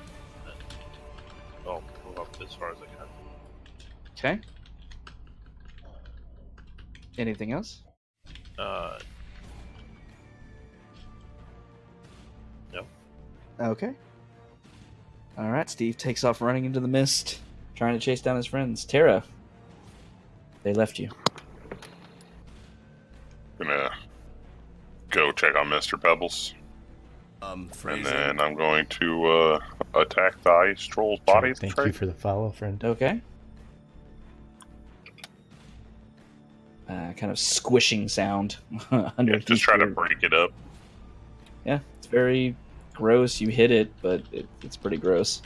Just a squishing sound. You don't hear anything else. That's about it. That will be my turn. Okay. Ignalia. I guess I'll move up 30 feet. Yeah. Mm-hmm. I still see nothing. Alright. Yeah. No, I'll wait here. I'll prep a firebolt in case the troll comes back this way, I guess. Yeah, you just hear this very whining, nasally voice just screaming from somewhere off to your west, but you can't understand it. Max. Max, how do you far can I speak get? giant? I do. Mm-hmm. No. Yeah, you understood that. You heard it screaming, "Peace, peace, no!" Why the hell do you speak giant? Why do I speak giant? Yeah. I don't know. Amnesia. I just know it.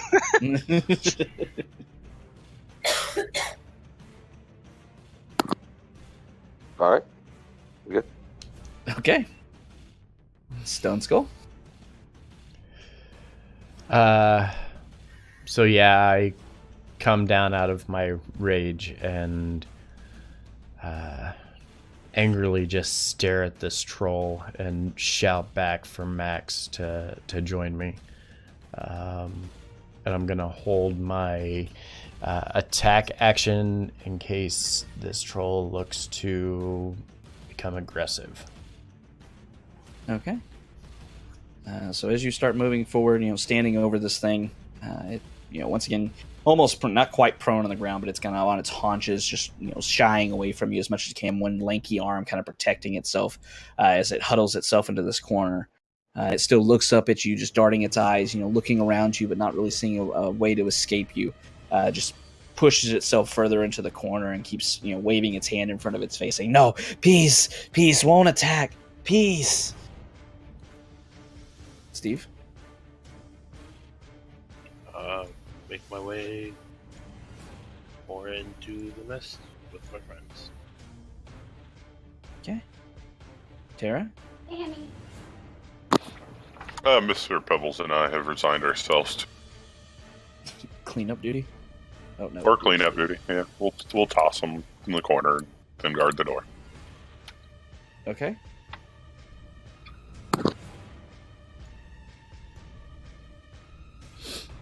Cleanup duty. All right, Ignalia. So no one said anything, and I don't speak giant. So I'll move up here and launch a firebolt, I guess. Okay.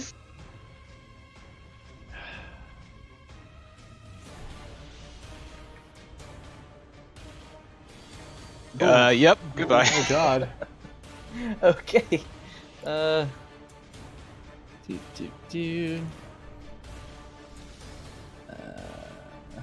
Okay, so that's 37 points of fire damage. Okay. And it'll end my turn. I will be very pleased with myself. Clearly don't negotiate with terrorists. So Stoneskull's just, That's the best thing you've said. resting, looking down at this troll that's obviously resigned itself, not willing to fight anymore. And then this huge ball of fire flies next to you and your bear and hits this thing right in the face. It screams out in pain as it thrashes against its face that's on fire slightly, screaming in pain. It looks up and it's just, black-faced and nasty looking. Its face kind of melted off a bit. It took a massive hit for that. Okay.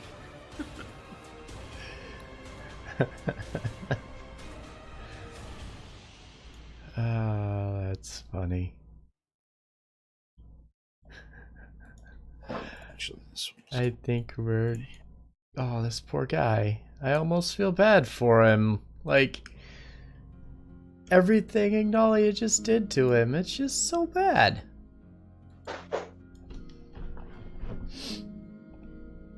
Okay.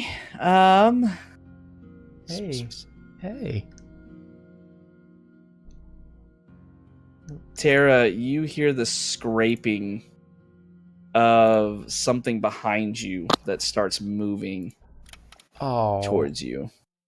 See, I was like Actually, it's going to thinking move towards Mr. Pebbles. combat style. And one of the trolls has gotten back up and is attacking. Wait a second. Did Didn't nobody burn I them? hit them with fire damage like every turn. No, you have to Not burn after them they after died. they die. Not after they died. Hmm. And 25 to Mr. Pebbles. Oh, that will definitely hit. And a second. 18 and 20. Just to be clear, I did definitely hit the top one with fire damage. All those hit. Because You hit all he of was them in the with fire splash. damage, but they No, were... after he was dead.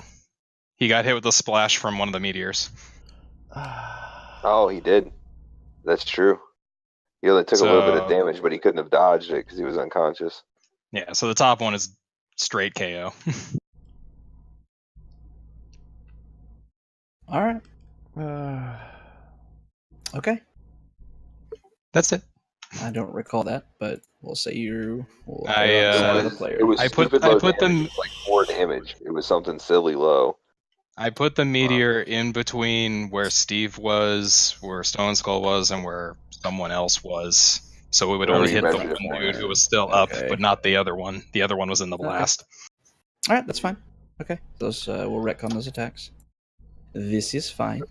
I would have done things differently if I had known that fire on their last life turn didn't do enough. All right, so Max. Now we gotta go and solve that problem because hearing the commotion come back from down the hall, Didn't I'm happen. going to. Huh? Didn't Didn't hear any happen. commotion from down the hall. Didn't happen. Oh, So everything that Wondered. just happened is retconned. Yeah, the one that okay. regen was the one that did get hit. So nothing happened. Gotcha. I thought you were saying both of them got up for whatever reason. not yet. Yeah, I'm going to fly over the top of Stoneskull, and tell him to. What do I want to say? Like Stoneskull, get your blade to his throat. When I drop the magic, we'll see how much he wants to surrender. Okay. I'm gonna just draw. It's obviously still pointed at him right now, waiting for him to be hostile. But Okay. And yeah, then I'll let the drop the magic, let the concentration go. Okay. You see it shying away from you as you fly closer, but as the magic drops, it just kind of glares up at you, but still holding its face, partially melted and such from the firebolt that hit it. All right. Stoneskull. does it look aggressive? It's a troll with a burnt face. I mean, It looks aggressive. It looks real aggressive. ugly. Okay. Real ugly right now. Let's just do this. Okay. Both of those hit. Okay. 19, 15, Okay. still alive. Mm-hmm. Okay. Trolls are evil. He's Like, marked. I can't do anything else though. Okay. So that's my turn. All right. 2 big hits from the sword. A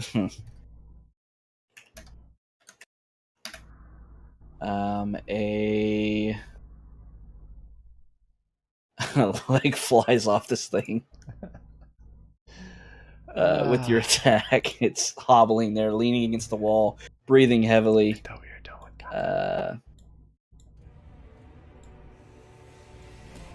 what did it lose? An arm and a leg? It's just a leg this time. Just a leg. Just take that one off.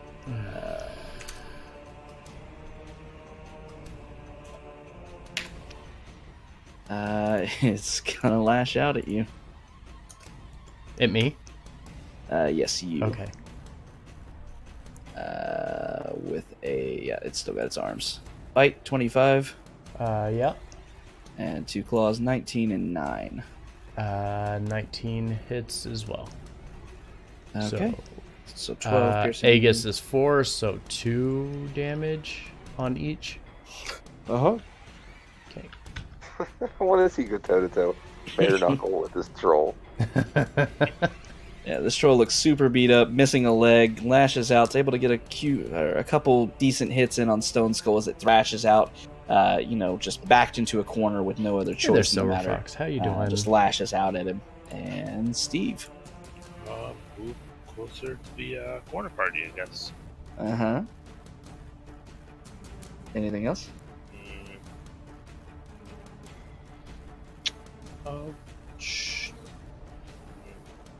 I shoot it with my bow over Stoneskull. And the large bear? Maybe. You could try. Hanzo it. Bounce it off the ceiling. Oh, yeah. Yeah, you're going to hit. Or off the wall. Averin's back. Alright. Does that get sneak attack? Yeah. Within 30 feet. Right? Yeah, I think so. Actually, I don't know if there's even a limit on it. Oh, I really? think it just has to have one of An my ally. Yeah, allies. it doesn't have a limit on range. That changed from 3.5. Ooh, that changes things. Yeah, sneak attack's baller. Yeah, go ahead and roll your, was it 4d6, 3d6? It's 4. I don't know. It's a lot. No, He has no. 2 HP, so go ahead and just give me flavor of how you killed him because he's dead. No, it's 9. No, it's Nice. 5. 5. No. Jeez. Yeah, 5d6. Yep. Jesus. You got that this level. God. Mm. Damn. Yeah, 16 is more than enough to take off his last 2 HP. So yeah, the arrow streaks by Stoneskull and the bear as they're kind of dancing around, with Stoneskull getting hit by these claw attacks and the bite sinking into the side of this thing's head. It lets out one final kind of scream in pain as it leans against the wall and just slides down. This one-legged troll Phrasing. Silver, looks super thank dead you now. for the follow, friend. Let's finish it off. Oh, now we're out kind of of motion combat. over to Got it it. now, yeah. I will firebolt it. Okay. Do you want me to roll? No, you're gonna hit it. It's an Okay. auto hit if it's unconscious. I set fire to the Um, corpse and leave before the smell can reach me. Yeah. Right. To auto crits with your attack, it does massive damage, just burning away its flesh, bubbling around and everything. It smells atrocious. And I'm just going to imagine you're doing the rest of everything else, so we don't have to worry about that. As the rest of the trolls are taken care of, you find yourself in this chamber here.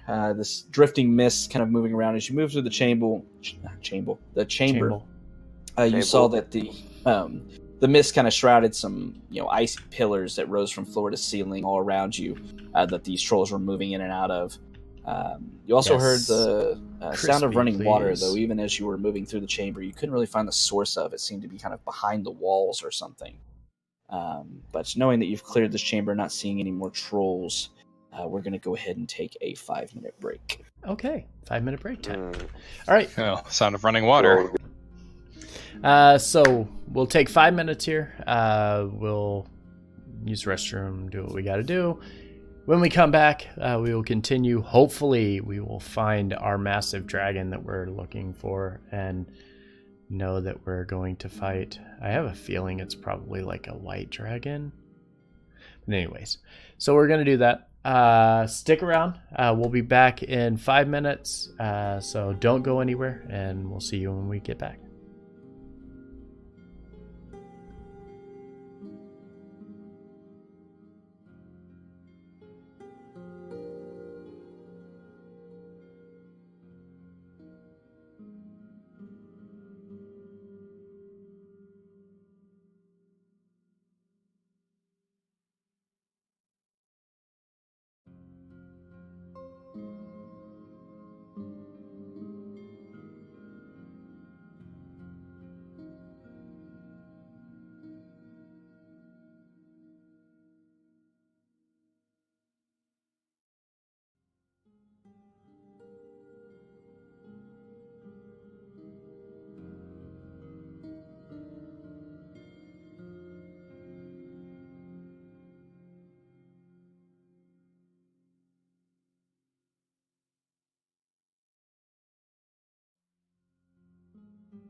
Yes, we definitely need to go fight this dragon.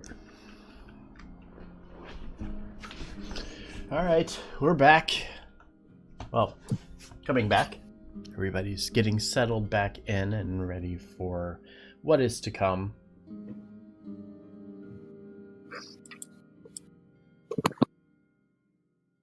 Including the discussion of wanting to take down this dragon that is causing us trouble right now. We're actually, hopefully, making good progress here. I don't know. We've only made it through 2 rooms, and it feels like we should be moving a little bit faster than we are. Oh man, we're gonna fight Puff the Magic Dragon. I mean, I certainly hope so, but You can try. soon. Where was our friend that tried to give us the air quotes warning? By warning, I mean alert. I'm back. I mean, you all clearly saw that those guys were about to sneak up on you if you didn't get the warning, so...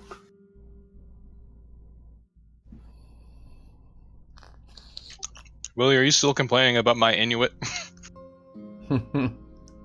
Yes. What? Yes, we are. We'll deal with it. All right, we're back. Alright. Alright, so you're in this chamber. A bunch of dead and stinking flaming trolls now, littering it. Not seeing a whole lot. It's a little bit disturbing, or a little bit odd, if nothing else, that the fact that you all are able to clearly hear running water now, somewhere in this chamber behind the walls or something like that. What do you want to do? I'm gonna bring up my health with lay on hands. I'm gonna see Agnalia do that and say, "Can you help my friend?" Where's he hurt? I don't have too much else left in me, but I could probably do a bit. Do bears respond to health potions? I would imagine so. I mean, they're living beings, so probably. Dump it into a water bowl. I'll toss Stoneskull a health potion. Or a potion of healing, rather. I'll grab some of those 100 rations in the bag of holding and let him combine those with the potion. Yeah, actually what I'll do is I think I'm just gonna soak the jerky from another thing of rations with this healing potion and feed it to him that way. Okay, yeah, that'll work. That way it would make sense. And while the bear is distracted, I will sneak up behind it and heal it for 5 with healing hands. Okay. Yeah, he'll get a 14 HP back. Okay. Not the rage.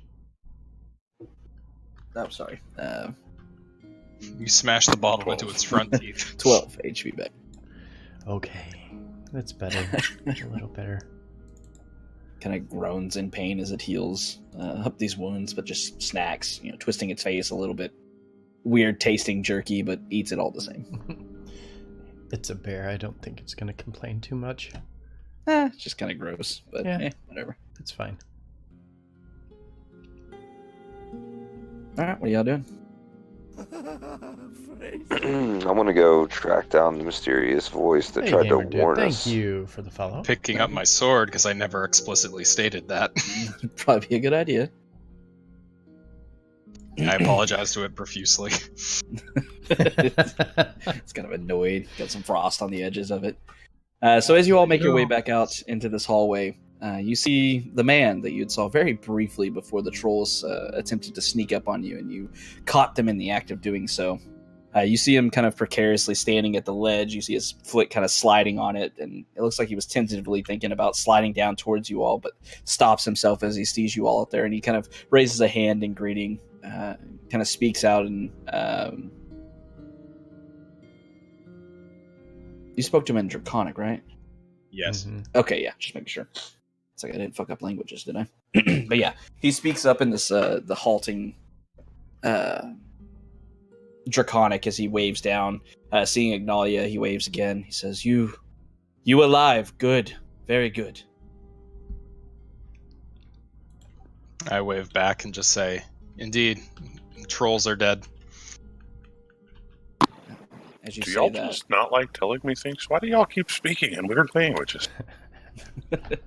you hear the man, or see him kind of at the edge of your vision, smiling, and he nods. He says, Good, bad. Trolls very bad. Agreed. Other dangers? Kind of just like look around.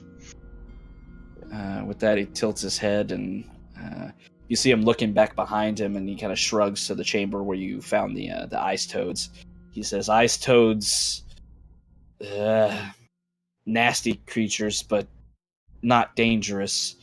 You see him looking back, and he kind of looks around. You see a bit confused. Don't know other places. Only, he kind of points back behind him, sick bed and storage. That's all. Storage for food? With that, he nods. Food and furs for kobolds to stay warm. You have an excess of furs now. With that, he tilts his head and kind of wearily smiles and nods, not quite understanding. He doesn't need to. It's fine. White Death. Where? As you say that, you see him kind of leaning back a bit, and you could barely tell that his face has kind of gone just paper white. He kind of points down at his feet. White Death live below. How do I get there? With that, he thinks, and he kind of lowers his head a bit and shakes it. Minnets not know. Well, that's okay. Oh, he's a support unit for a fisherman, I guess. Okay. Minnets. I'll just say, good. Stay safe. Tell villagers we are friends.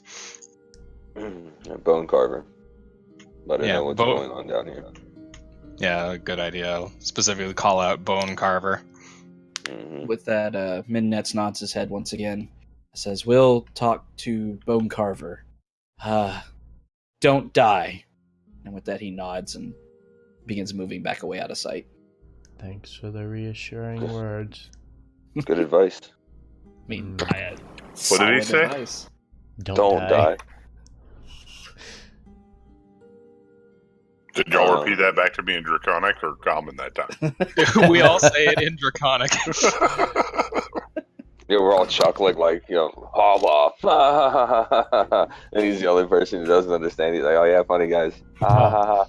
Hilarious. Blind, and now I can't understand you. Until I learn. I'm gonna mumble an insult and primordial to the group. I catch it. Which because just I know sounds that- like gravel. Stoneskull hears others chuckle, so he just chuckled. He doesn't actually understand Draconic. Where his eyes are real wide looking back and forth. Like, He's like, this is That right, awkward kind of laugh, yeah. Mm-hmm. Well, we can get back in formations with Stoneskull and Steve to the front.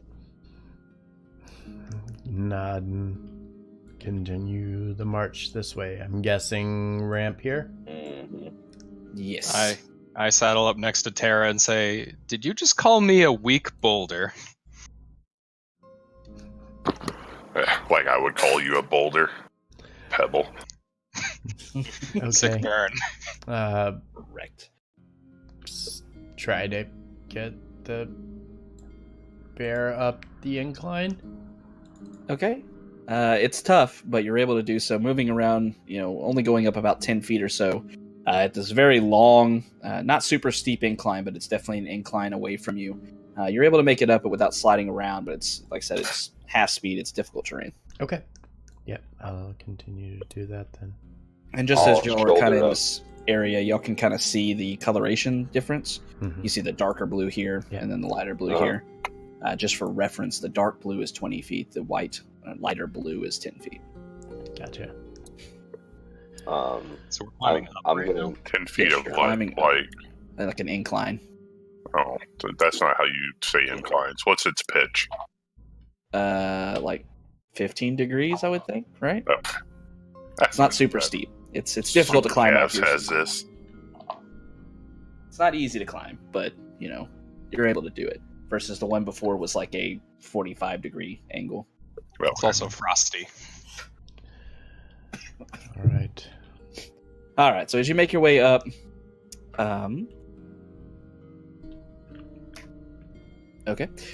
you find yourself kind of at the top of this incline. You see it descending again off to your southeast, but you find at the top of this incline another chamber lying off to your southwest. This one you can see into, no mist and such. It seems to be a somewhat large chamber, though.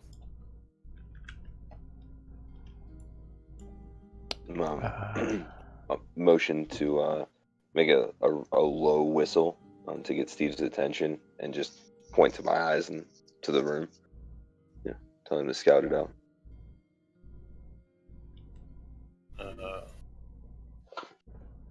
Reading Max's signal and then scout out the room. Okay. You just gonna walk up in there like you own the place? You gonna stealth? What are you gonna do? Stealth. Okay. Roll me a stealth check.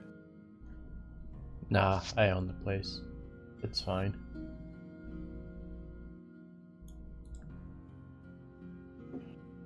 Okay. Pretty stealthy. No, that's about as bad as it gets for him. I mean, honestly, it's a 3. He actually rolled a 3 for those of you watching at home. He just has a fucking plus 12 to stealth. All right, so you're moving very quietly, even with all of your various light sources. Steve kind of disappears into the distance as he moves in. Steve, as you move around this room, you see This a... way? No, he was pointed up to the southwest. Okay. Right? I think? Mhm. Correct. Okay, just make sure. You see a very large chamber. The ice kind of covering and coating the floor around you. You don't see anything in it, though. It seems to be a very empty one, albeit very large. You're able to see a good ways around it, and you see what appears to be another path leading off, albeit out of your vision to the northwest. I don't want you to go either.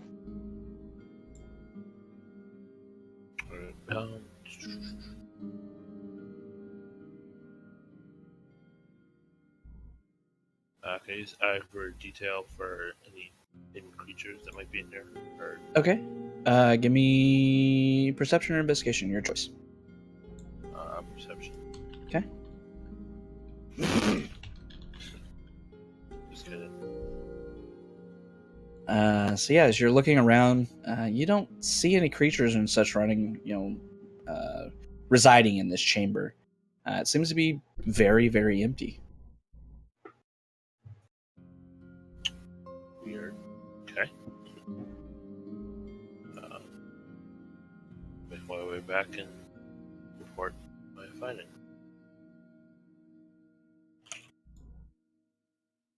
So it's just an empty room. Yeah, I don't get the inner wonders of dragons. You just have random empty rooms. And some kind of pathway leading off of it that he didn't explore. Right. Okay. Look back at Max for instructions.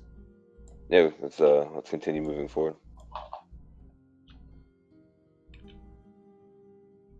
Okay. Oh, that was too far. That's fine.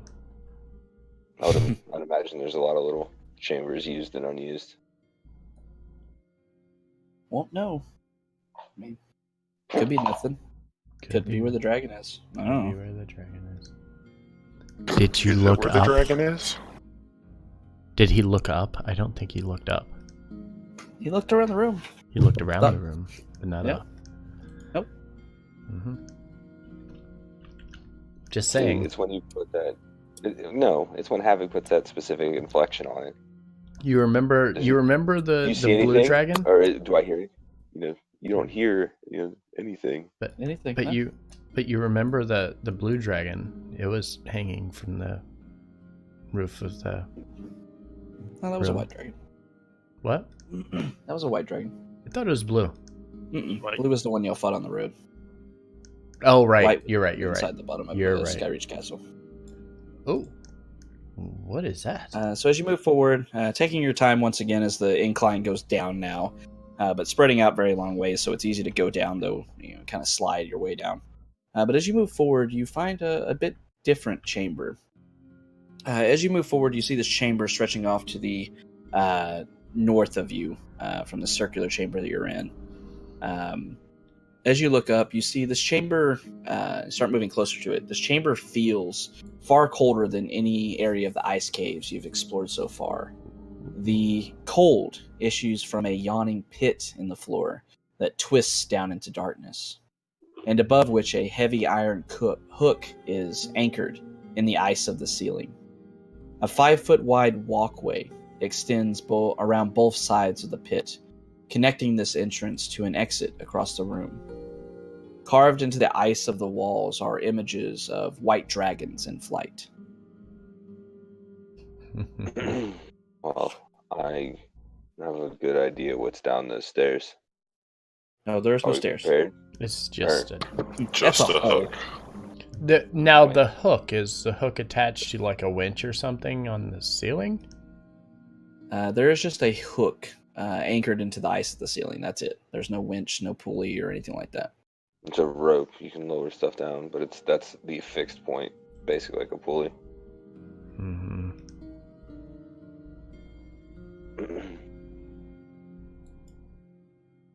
Are we ready? Do you think we could get away with a short rest here before?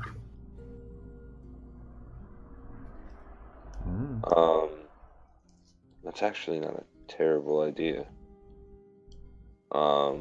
We can take a step back into the vacant room.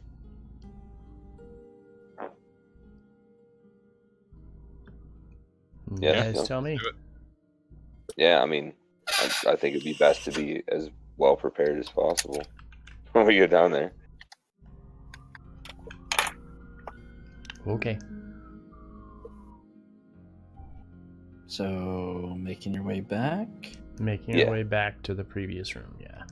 Okay. And So much like Rhogar, as you move into this chamber, all of you see, like I said, this very large chamber. It's not small. It's like 100 feet across and 60, 70 feet deep. It's a large chamber. You don't see anything in it though. Just a pathway leading off to the northwest here, but nothing else of import really. the bear I look pushes up. Terra forward. Oh, this is the refrigerator She for all look that up. food. As Ignalia looks up at the ceiling, she sees a lot of ice up above her, kind of coated. All the walls here are coated in these depictions of dragons and such, and draconic images, but don't see anything hanging on the ceiling. Let's gather ourselves and make the push. Havoc, what's your rule on resummoning Mr. Pebbles down here? You can do it however many times per day I gave you. Okay, I just want to make sure the ice wasn't affecting his summoning. No, you'll just reuse the earth he was made out of. Okay, Yeah, cool. be Yeah. earth conscious with your rocks. So is this an incline here? It actually flattens out there. Oh, okay. You see a chamber, a large hallway leading off to the northwest. I'm going to kind of pat the bear and have him give me a perception check based on smell to see if he smells any beings anywhere around us here. Okay, go ahead and give me a perception check from the bear.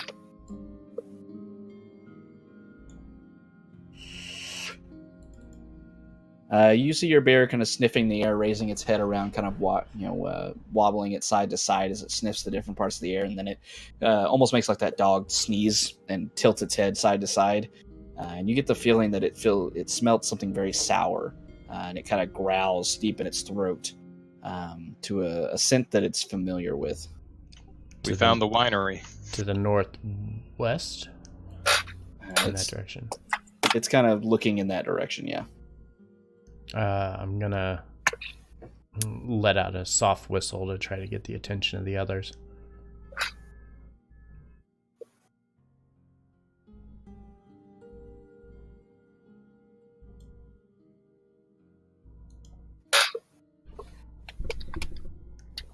I said I'm gonna let out a soft whistle to get the attention of the others. I'm right here. I'll move forward. What do you want? Oh, yeah.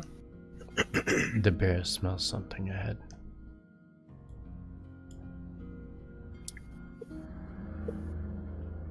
Is it more ice trolls? Maybe. Well, look, unless the bear smells a dragon, we shouldn't go bother with that. We think we know where the dragon is. Yes, but we won't be able to rest here if there's something ahead. I'm gonna have We could always go back to the troll room. Do you ever realize we sound like crazy people? Mm-hmm. I'm gonna go ahead and just start walking kind of slowly and looking to see what I can see. Okay. I shrug and follow because I won't get anything from a short rest. Well, I'm plopping my butt down right here by the entrance. You rest that tushy. Yep. Okay. So those of you making your way forward, give me a perception check.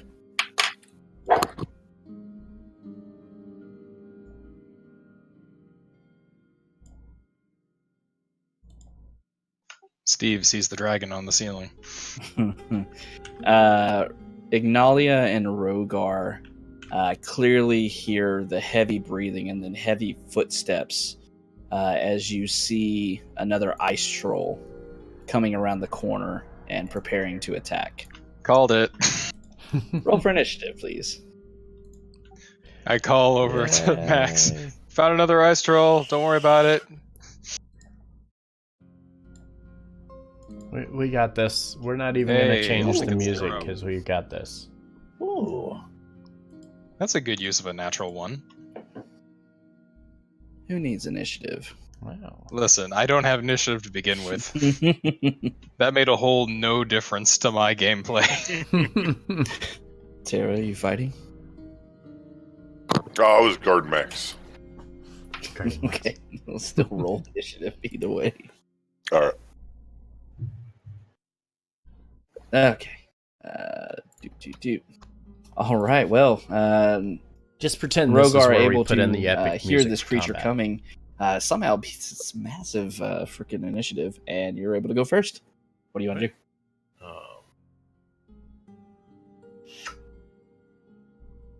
I'm going to hold action for Stoneskull to go first.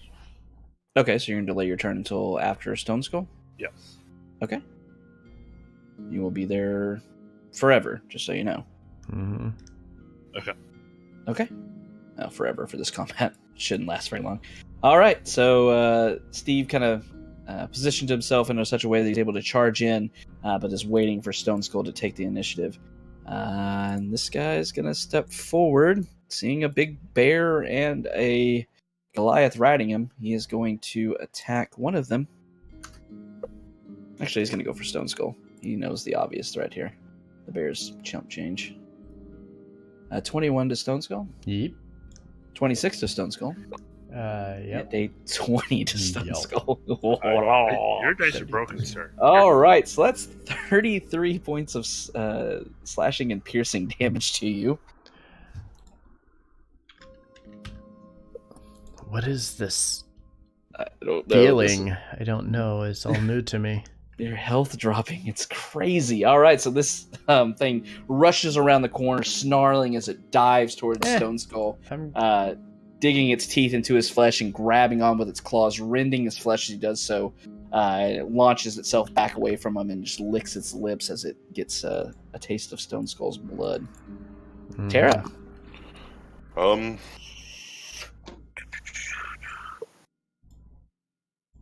Why do you have point feet turned on? I don't know. I don't have anything turned on. I don't know how you did that.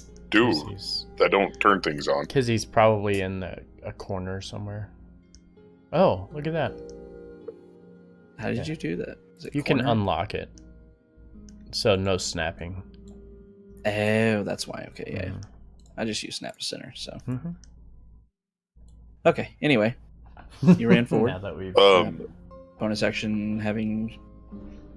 Yeah, that was a dash action, so... Okay. In my turn. Alright, so having Tara and Mr. Pebbles running towards the sound of combat. Maximilian? I'm also going to start heading that direction. Alright. Running around, hearing snarling, Stoneskull's grunting, and is that pain? I think he's in pain. Sounds like pain. I've never heard him make that noise before. Right? Is he constipated? Maybe. I heard Stoneskull. him make it once when he ran out of beer. Ooh. Alright, Stoneskull. Those were dark times. So the inspiration's gone? Yes. And the Aegis is gone. Yes. If Okay. I could select anything. Oh. Have the right tool selected. Havoc, you dumbass. Okay, yeah. Okay. Yeah, I'm just gonna go ahead and do what I do, I guess. 2 16s, holy Alright. cow. Both of them will hit. Okay. 13 and a 14. And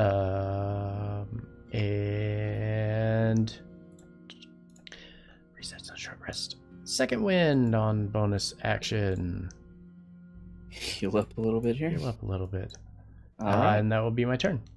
Alright, Stoneskull kind of grunting in pain, a bit like confused. What is this? What's happening? How did this guy hit me? Lashes out twice with Langrados's greatsword, hitting solidly with both attacks, doing some damage to it. This troll's still standing, though. Steve, he is gone now. Do you have to do the roll thing for it? For the damage? No. Yep. Not for those attacks. Ooh. Okay. Alright. Gotta hit it real hard.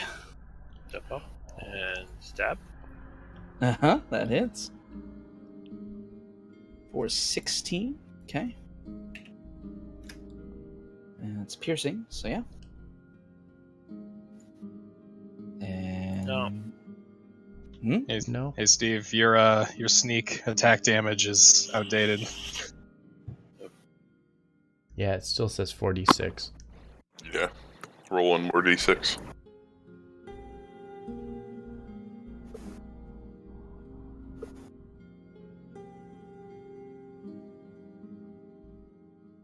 Alright, another 6. Hell yeah. Okay. That's a good use. Yeah, you should probably edit that because I'm not going to be keeping track It's of been that. outdated for a while. Technically. Mm-hmm. Yeah, y'all been level 9 for a little bit. Mm-hmm. All right, so yeah, what are you doing now? Stay there. Stay there. Okay. All right. Steve lunges forward, driving the rapier in for a good chunk of damage. This thing growls in pain as it's starting to look a little beat up, but it's still standing as it's Ignalia's turn. If it doesn't die before its will turn, move up then a I will little be bit. disappointed in us. Just a little. Just saying. No, a lot, but then I will turn around and firebolt. Okay.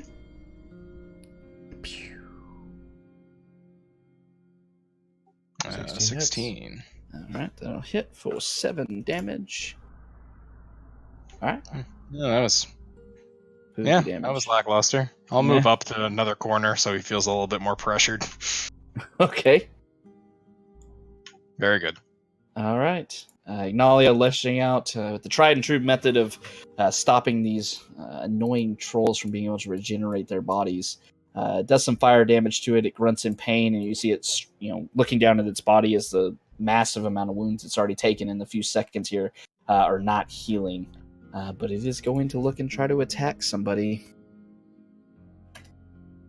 It's going to go towards Steve. And it is marked, so it'll be a disadvantage. Okay. Thank God.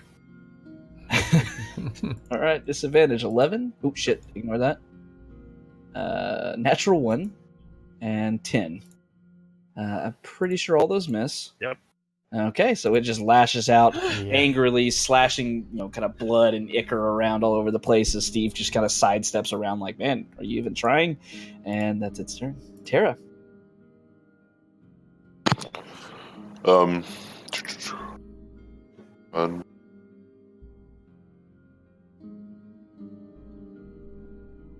And shoot a earth bolt at it. Okay. 14. Just gonna miss, unfortunately. AC acquired. Bonus action, do it again. Okay, yeah, quicken spell, 21's gonna hit. For 14. Ooh, beefy.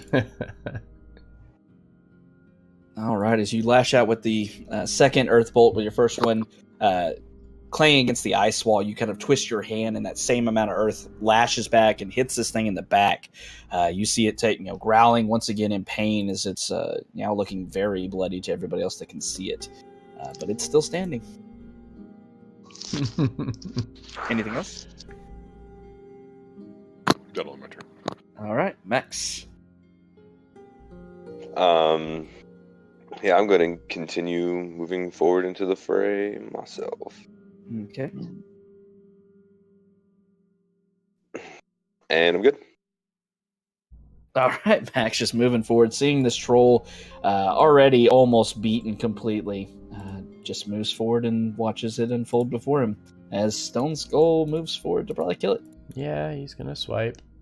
15.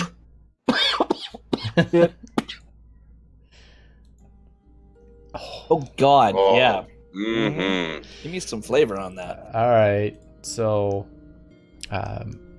yeah, just after taking a few hits, it's like that the adrenaline immediately starts kicking in, and like his hands are like shaking. Like he's like, "Oh, I haven't felt this in a while," and he just starts like hacking away at it.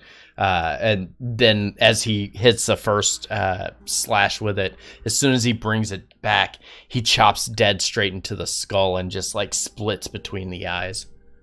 Oh, yeah. And its regeneration ability is not saving it from that hit, as it just completely severs through all of its skull and brain, and it slides off the edge of Langrados's greatsword as it falls to the ground. Yes. Unmoving. Oop, wrong button. And with the troll dead, I'm going to continue to scout and just make sure we're safe here. Yeah, so as you start to move forward, you see something odd as you move in here. You see the empty ice floor of this chamber holds a most unexpected sight. A large shelter is seemingly built of scraps, and some of you recognize that the shelter is built in the style of the tents used by the desert nomads of Kalimshin, some 2,000 miles to your south. Ooh. You see these like huge tapestries are strung up, very colorful, and they seem to be strung up over what appear to be large bones that look like large rib bones. And as you're looking at it, you can't quite see an entrance, but you do see in between some of these tapestries, like making flaps, what appears to be the glow of firelight within it.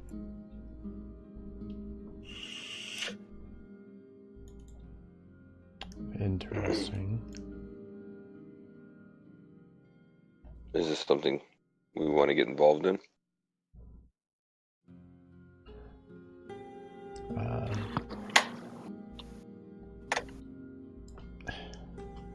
What is it? Tents.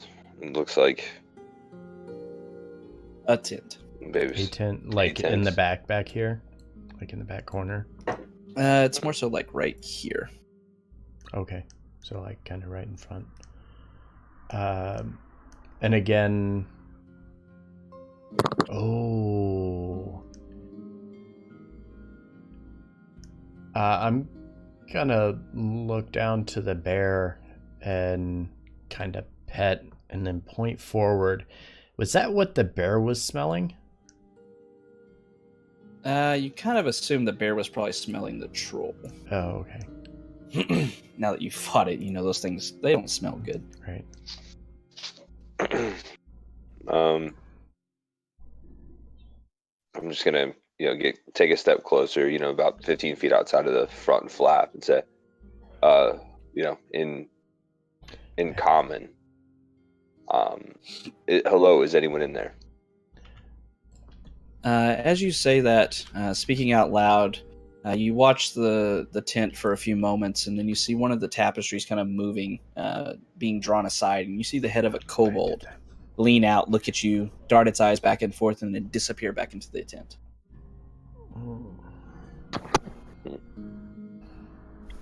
Kobolds. They're worse than rodents.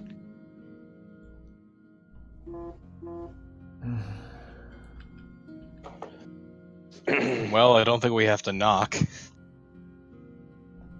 As you're saying that, you all hear a voice speaking in common that says, "Quit dallying out there. If you're coming in, come in. Otherwise, leave me be." See, the voice agrees. Well, who If you and the is voice the agree. voice? Sir, do we need to kill you or no? The voice you I think heard it's was just- clearly very yeah. feminine. Didn't you hear the femininity in Havoc's voice? You gotta- Wait, there was a change?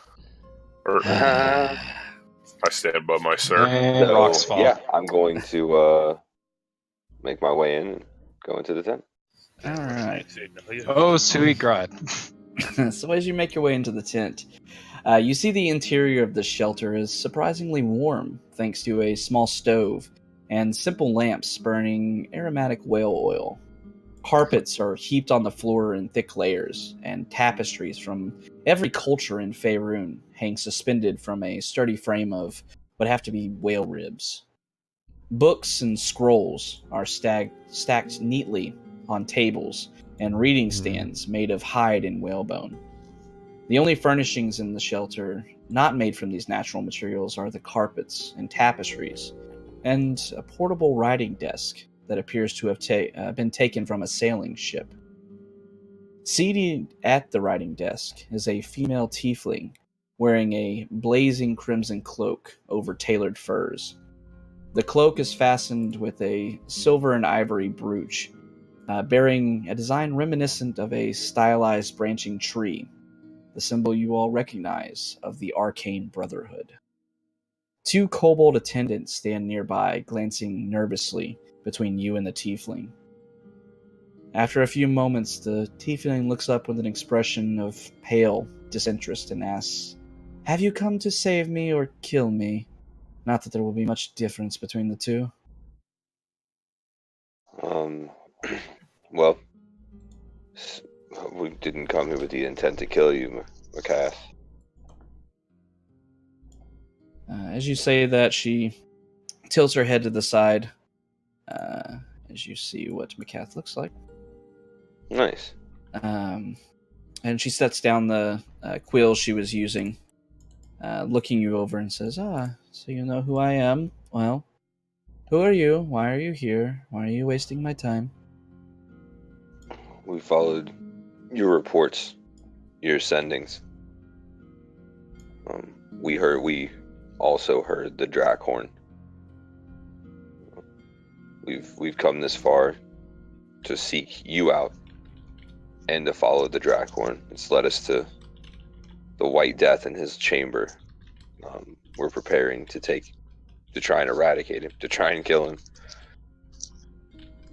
As you say that, she tilts her head and kind of shrugs. She says, "I'm surprised it took him so long to sound the horn, honestly. It's been some time since then, since they took it from here. But regardless, I have nothing to do with that. If that's what you seek, then go on about your business. I have nothing for you." What do you mean? What are you doing here now? With that, she had already picked up her writing implement, and she sighs and sets it back down, looks up at you. And she kind of motions out with both her hands. I am studying.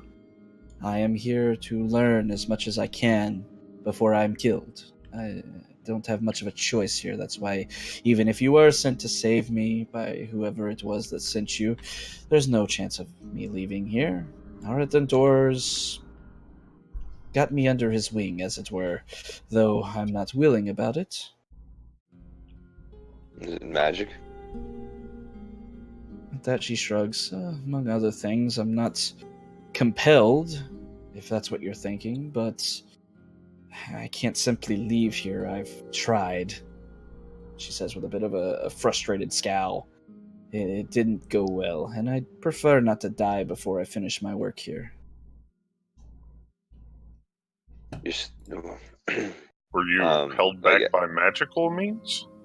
No, that's what I just asked, right? No, I mean from leaving. With that, she shrugs. She says, he doesn't keep me here via magic. He does keep me hidden.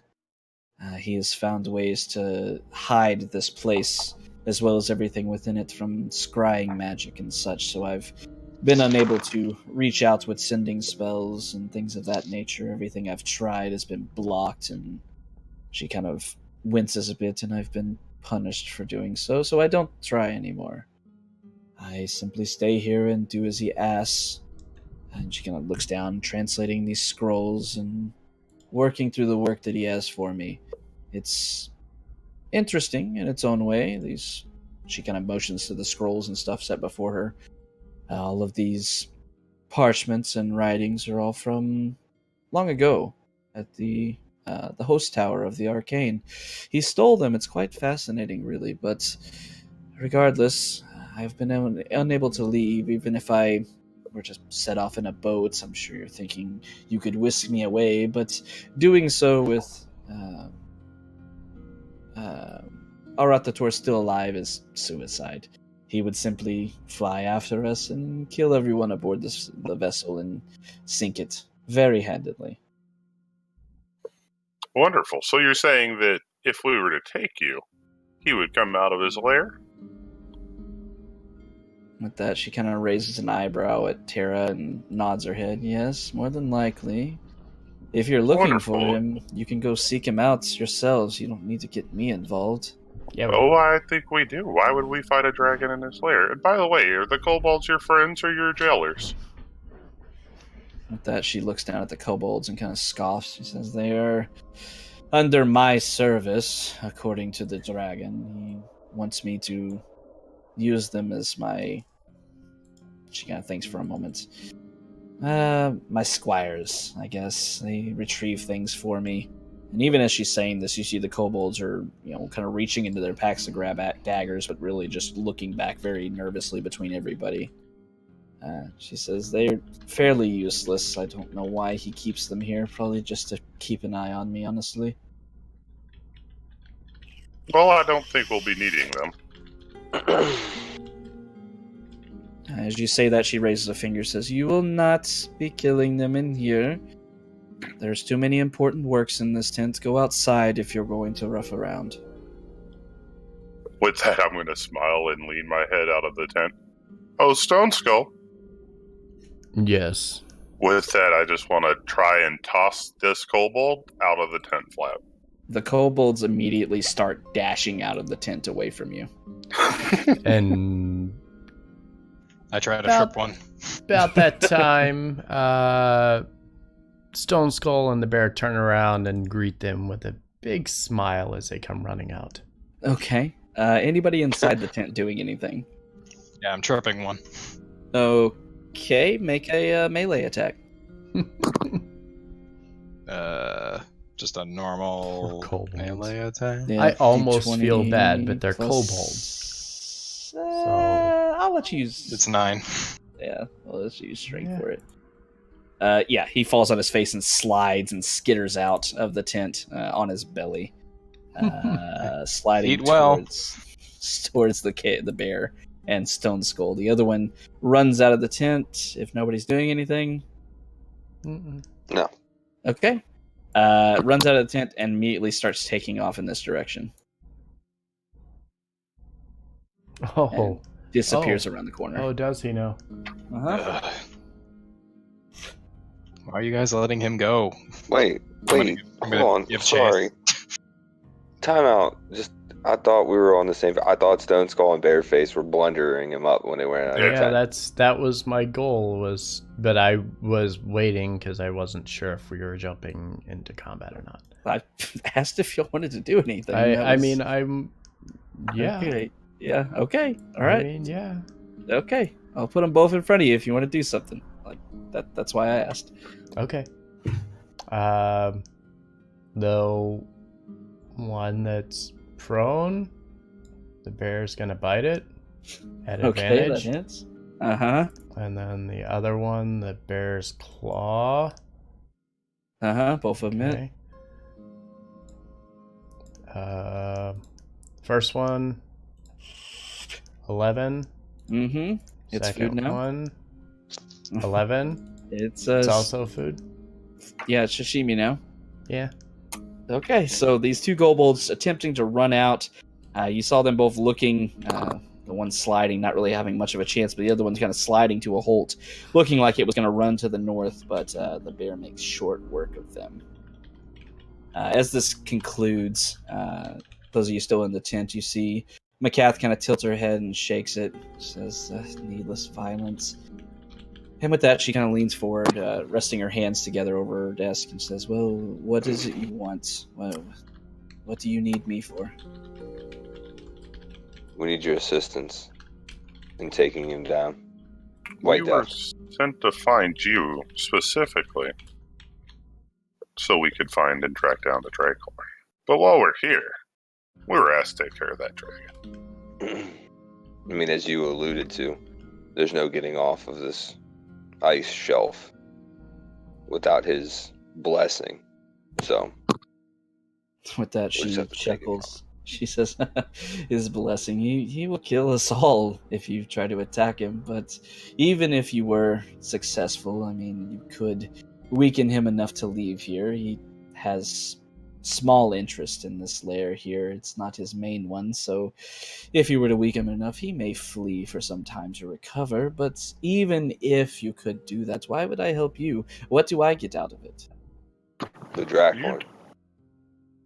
You also really don't have a choice in the matter. You abhor violence. It's obvious we don't. With that, she shrugs. She says, I do not abhor violence. I just am smart enough to know when not to seek out that path. That's why I have not done something as foolish as to attack the White Death. I've accepted my role here as prisoner and enjoyed what life I could make for myself here as best I could with, and she points down at the papers again, kind of slamming her hand against it, with my work here, which I will not be leaving without. If maybe you were to assist me with that, then maybe I would be willing to give you some information so you can go on your fool's errand and die to Arathator, but I'm not leaving without my work. Hey, Ignalia, And begin to pack. give me some of the food. Yeah, sure. How much do you want? As much as you want to give me. I mean, I have 70 times rations for your fucking bear. I mean, he did just eat 2 kobolds. Is he not okay? He's fine, but that way we could just stuff all of her things into the bag of holding and get about our business. Oh, I gotcha. Yeah, alright. Yeah, 70 rations. Okay. Shoving shit into your bag, or I don't know. Let me see. Let me see how much that's gonna weigh. it's not gonna be light. It's gonna I'm be fine. 140 pounds. I'm fine. Okay. Your bag is real full now, though. It is. It's like super full. Like Yeah. I need like Bulging. I need like a bag for the bear, like a saddlebags for this thing. Should get him one of those harnesses with bags so he can carry his own weight. So as you're saying that, kind of preparing and such, she kind of tilts her head. She says, "Wait, you're willing to go with it? You're going to help me?" this isn't so much a request as you're coming with us, and if the paperwork and your work is what needs to come, then that's what we'll make happen.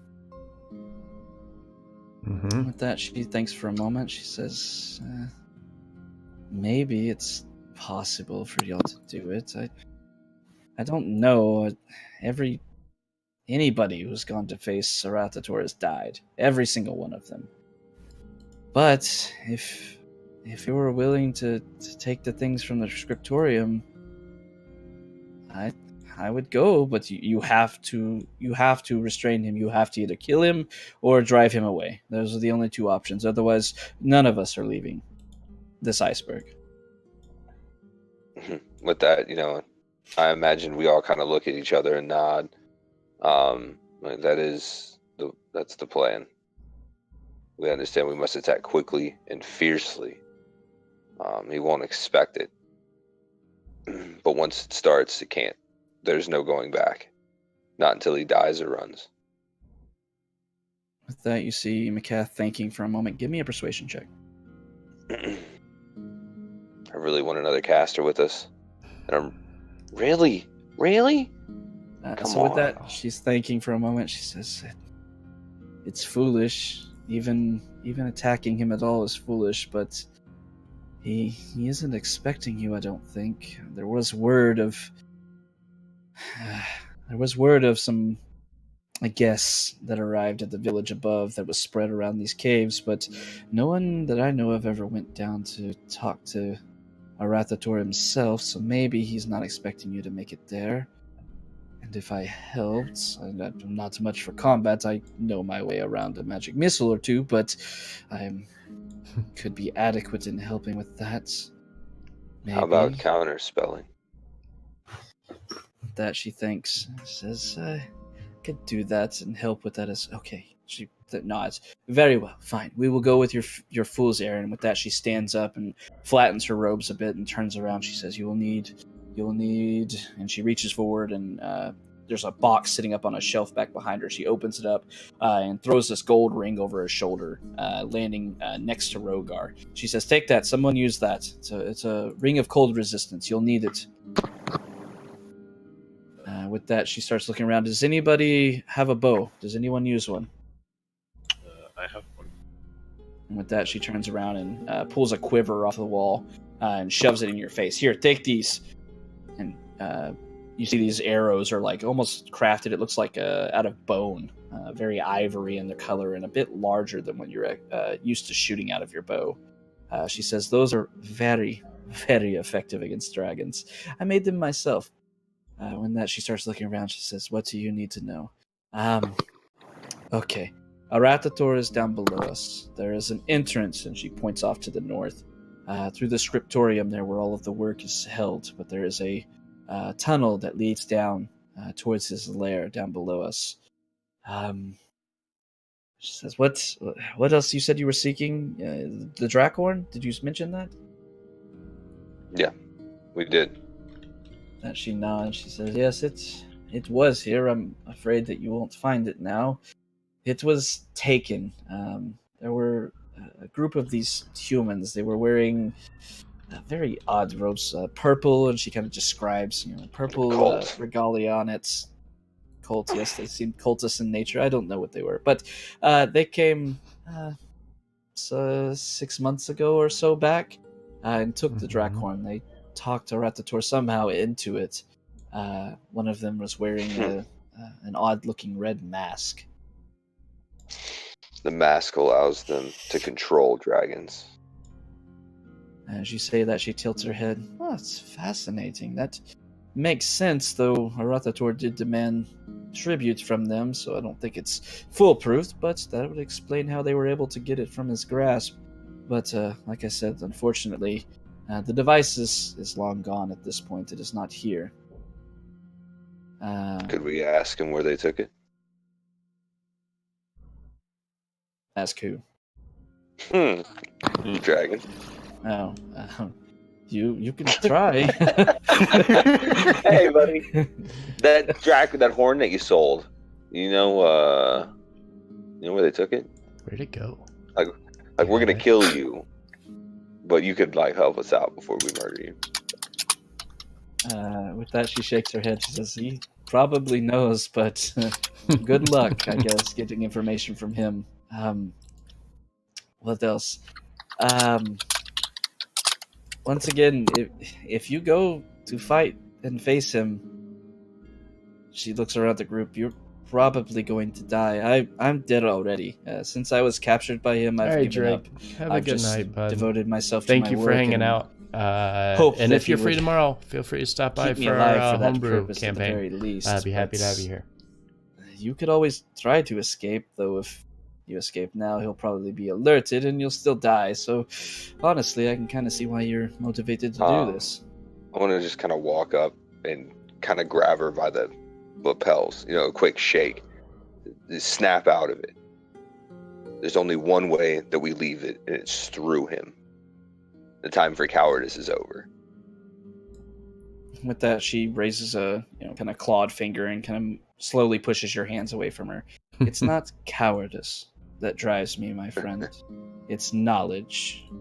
I know that I cannot kill Arathator. I know that I couldn't even wound him enough to cause him to flee by myself. That is why I have remained here. That is why I'm unwilling to rush into battle all valiantly as you want to.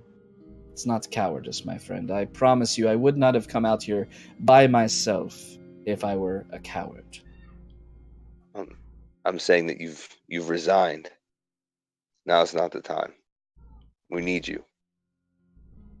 And with that, she pokes you in the chest with her finger once again, and that's why I'm helping you. Now, once again, and she moves around, points over to Rhogar. Hurry up, pick up that ring, put it on, it'll help you. Okay, up the ring. Okay. And put it on. Okay.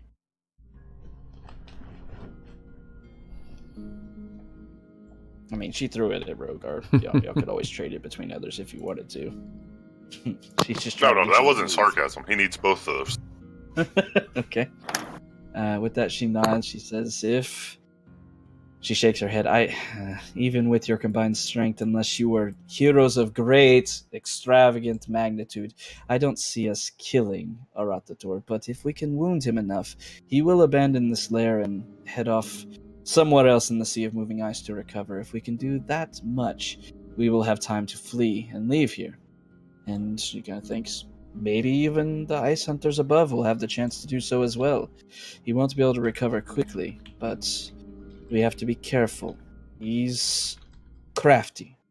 He doesn't sit idly by. There's surely traps waiting for us on the way there, if not traps that he employs himself. He's competent with his spellcasting as well. Not on an archmage's level, of course, but, more than any other dragon I've met. And I've not met many. Just him, actually. We've met a couple. Yeah, we're not untrained in the arcane arts ourselves. And with that, she nods. She says, good, you'll need it. And that she sighs, says, I can't believe I'm doing this. I could be alive for a little longer. And she points down to the table. I could be working on this, but fool's errand, whatever. This is fine. And with that, she shrugs. All right. Do you need to rest? Do you need to prepare? We won't have much time if... she kind of looks out.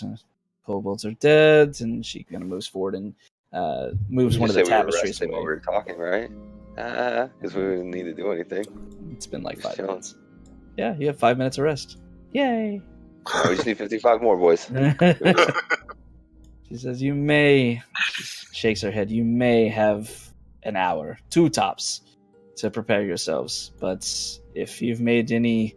She kind of looks out at the dead ice troll. Any more disturbances such as that, it's surely to go reported within the next couple of hours.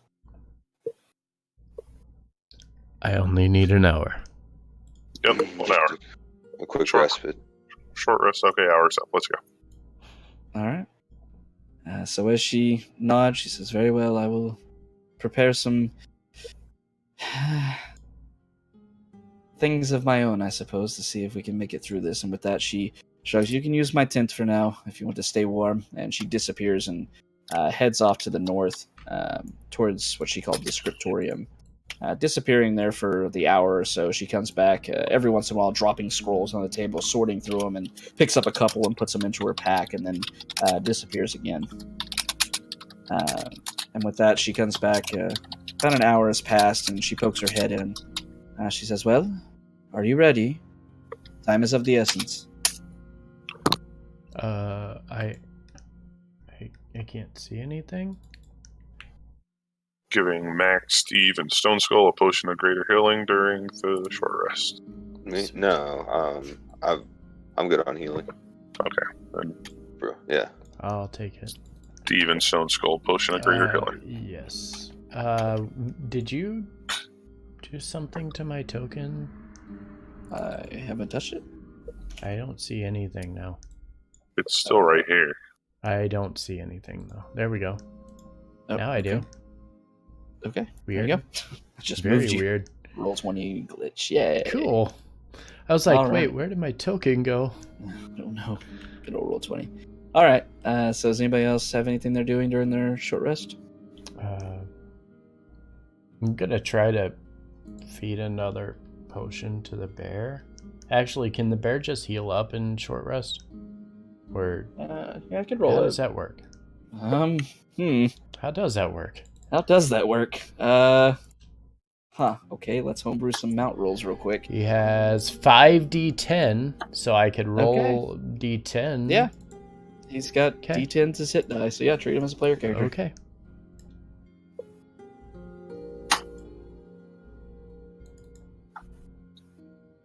Yeah, that's easy. Do it. Yeah. Perfect. My potion of cold resistance lasts an hour, wouldn't it, have it?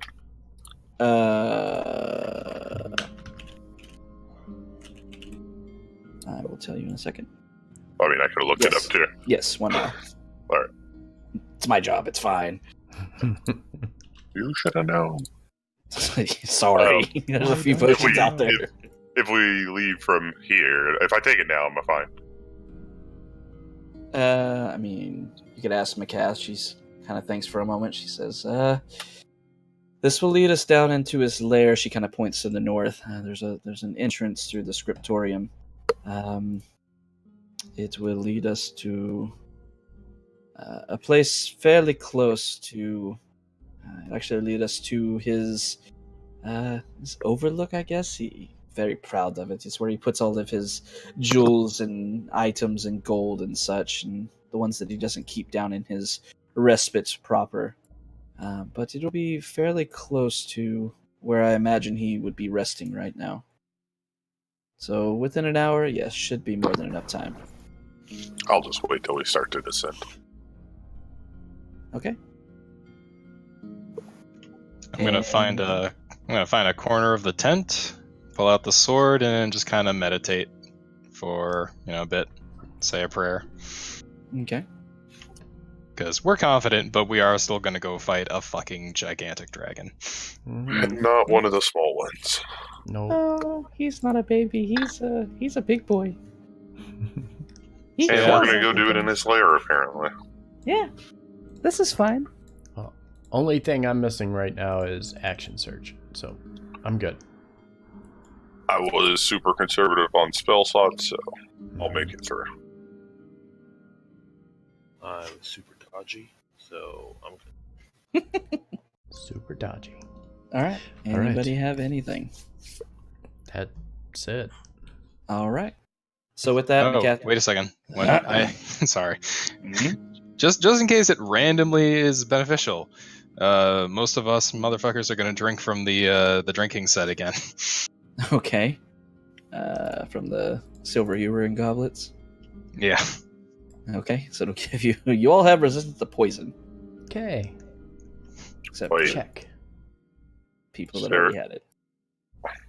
Max, is there anything you can do to still our minds? I can, yes. I need everyone to stay not together, not in a clump, but in a line. A white dragon, like the one we fought before, has a cone breath weapon.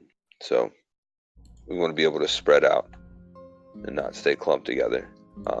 I can handle the fear that will be oozing off of him. I need the ability, once I have the ability to silence him, even for a second, should mitigate his spell casting and give us the edge. But we have to be able to withstand the initial volley.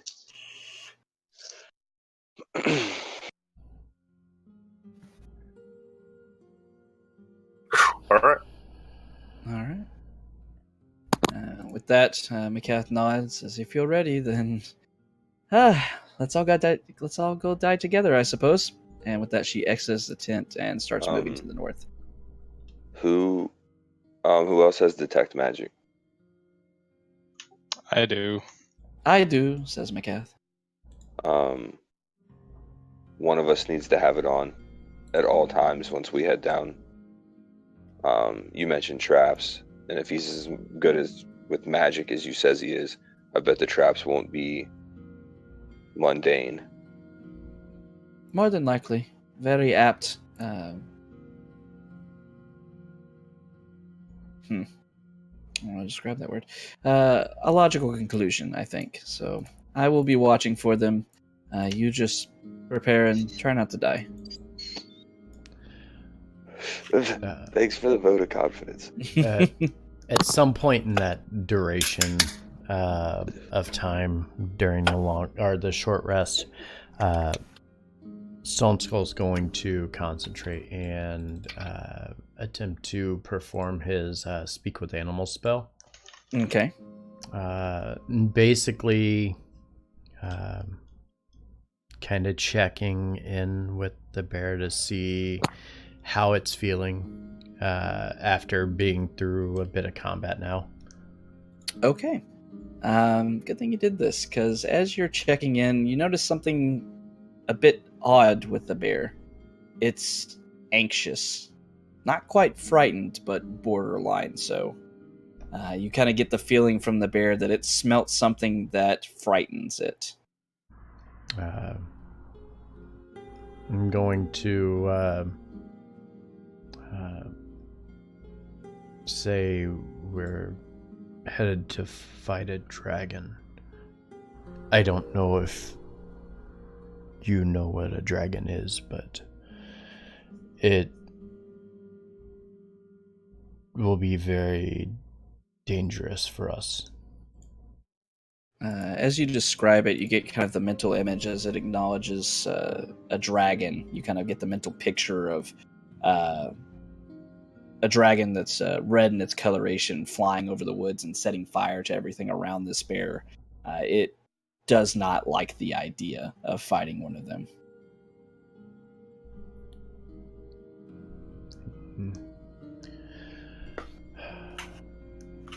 Unfortunately, if we're to stop these dragons from attacking, we have to do this.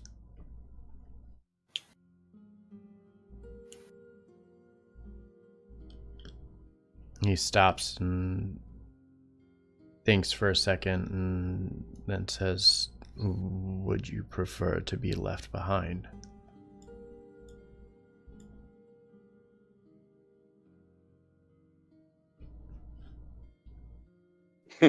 I think I don't know how I admit that I don't want to go into a dragon's lair. So this bear kind of looks up at you and growls a bit at the thought of being left behind, but then it kind of thinks for a moment, shakes its head.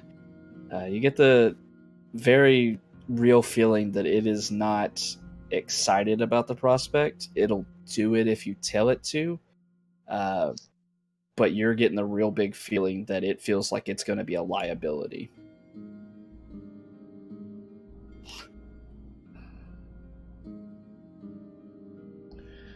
We'll do what we can to protect you. that it kind of nods its head briefly, but it's if a bear could be sweating bullets, it's doing that. It's like, look, I really like you. Like, You you're know? cool, you feed me, but this is a fucking dragon. Just so you know, status effects are going to affect the bear separately from you. Mm-hmm. So, just keep that in mind. Mm-hmm. As we prepare to head into this other room, and after I've kind of broke the spell or ended the spell, I'll look over at Max and say, I don't think our friend here is very much looking forward to this.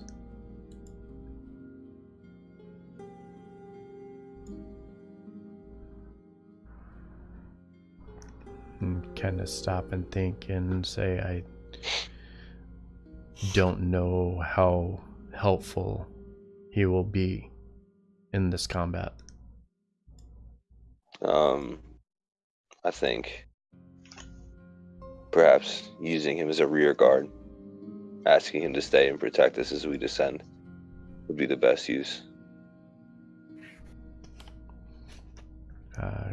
Kind of look over and shake my head and say he doesn't wish to be left behind.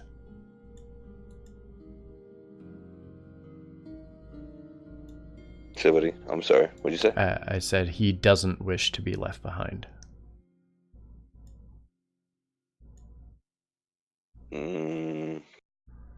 Well, that's a pickle, buddy. What do you want to do?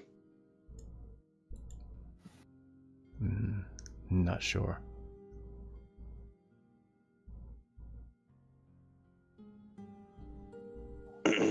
Well, he's your charge. So I'll stand behind whatever decision you make.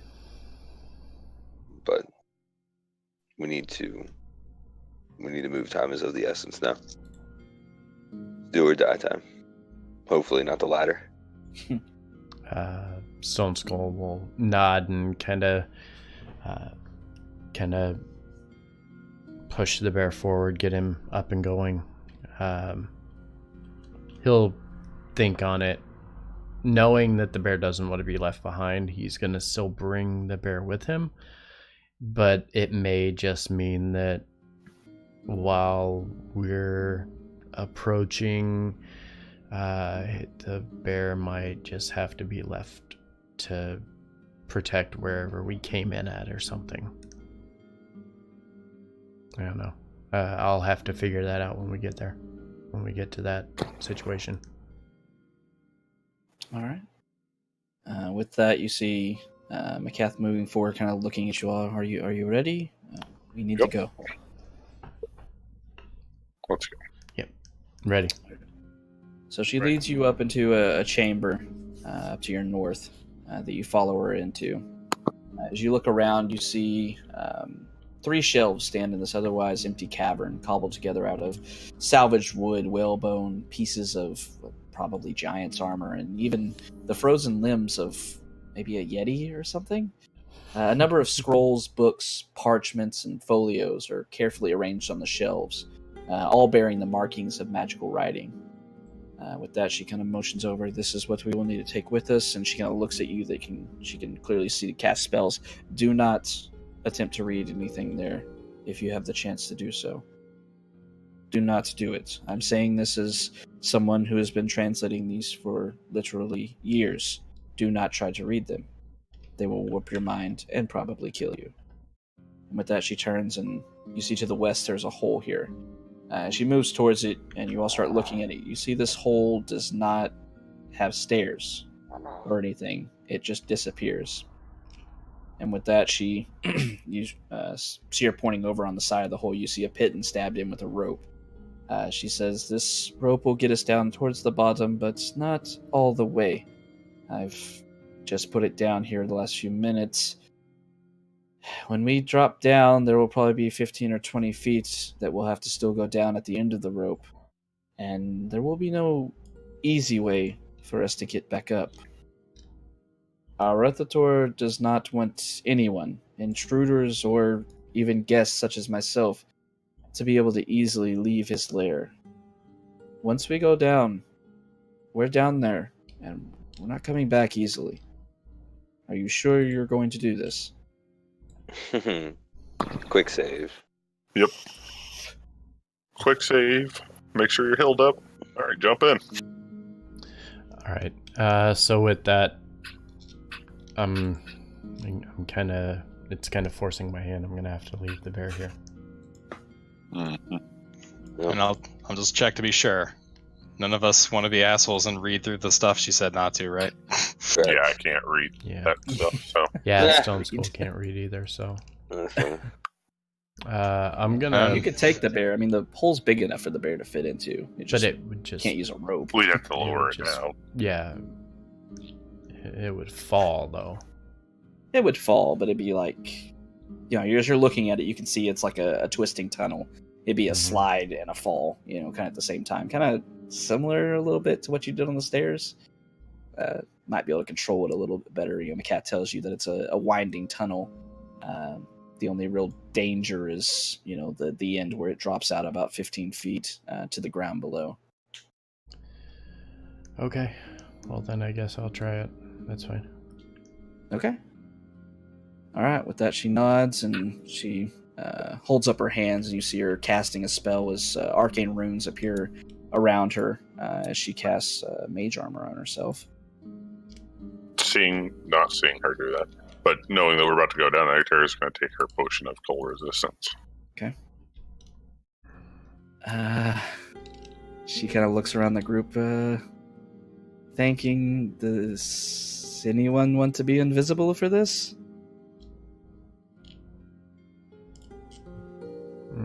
Um, Now she thinks and she says, I can't maintain that for very long. We'll worry about it when we get to the bottom at the very least, but I can keep at least one of you Rhogar. invisible for a minute or so.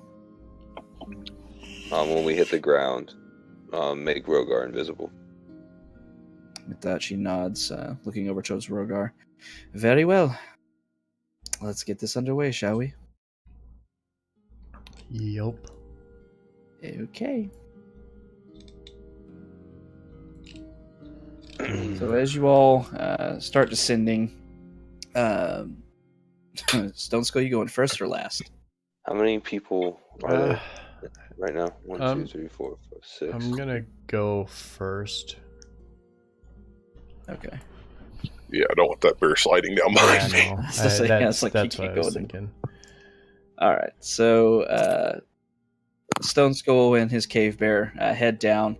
You hear kind of a soft moan of unease as the bear is led and jumps Poor a bunny. little unwillingly, but does so into this hole. You hear sliding and, like I said, this moan as it disappears into the distance as Stoneskull and the bear slide down. You find yourself sliding for a few moments, and then you see the passage open up beneath you, and you both brace yourselves as you come out of the end of this tunnel, leading down and fall about 15 feet. But knowing it was coming, you're able to fall somewhat gracefully, landing below. And then the rest of you hop onto your ropes and follow suit in a more controlled fashion. And you find yourselves in a large chamber. Oh, man. As you're looking around, you see not a whole lot at first, and then your eyes kind of adjust with the light flooding the room from your torches and light spells and such. And you see gold and precious jewels and potions and scrolls and everything you could think of around you that you would expect in a dragon's hoard set all about you. Here we go. Makath kind of looks at you all as you're looking around at this, and she holds a finger up to her lips and then points down to the southwest.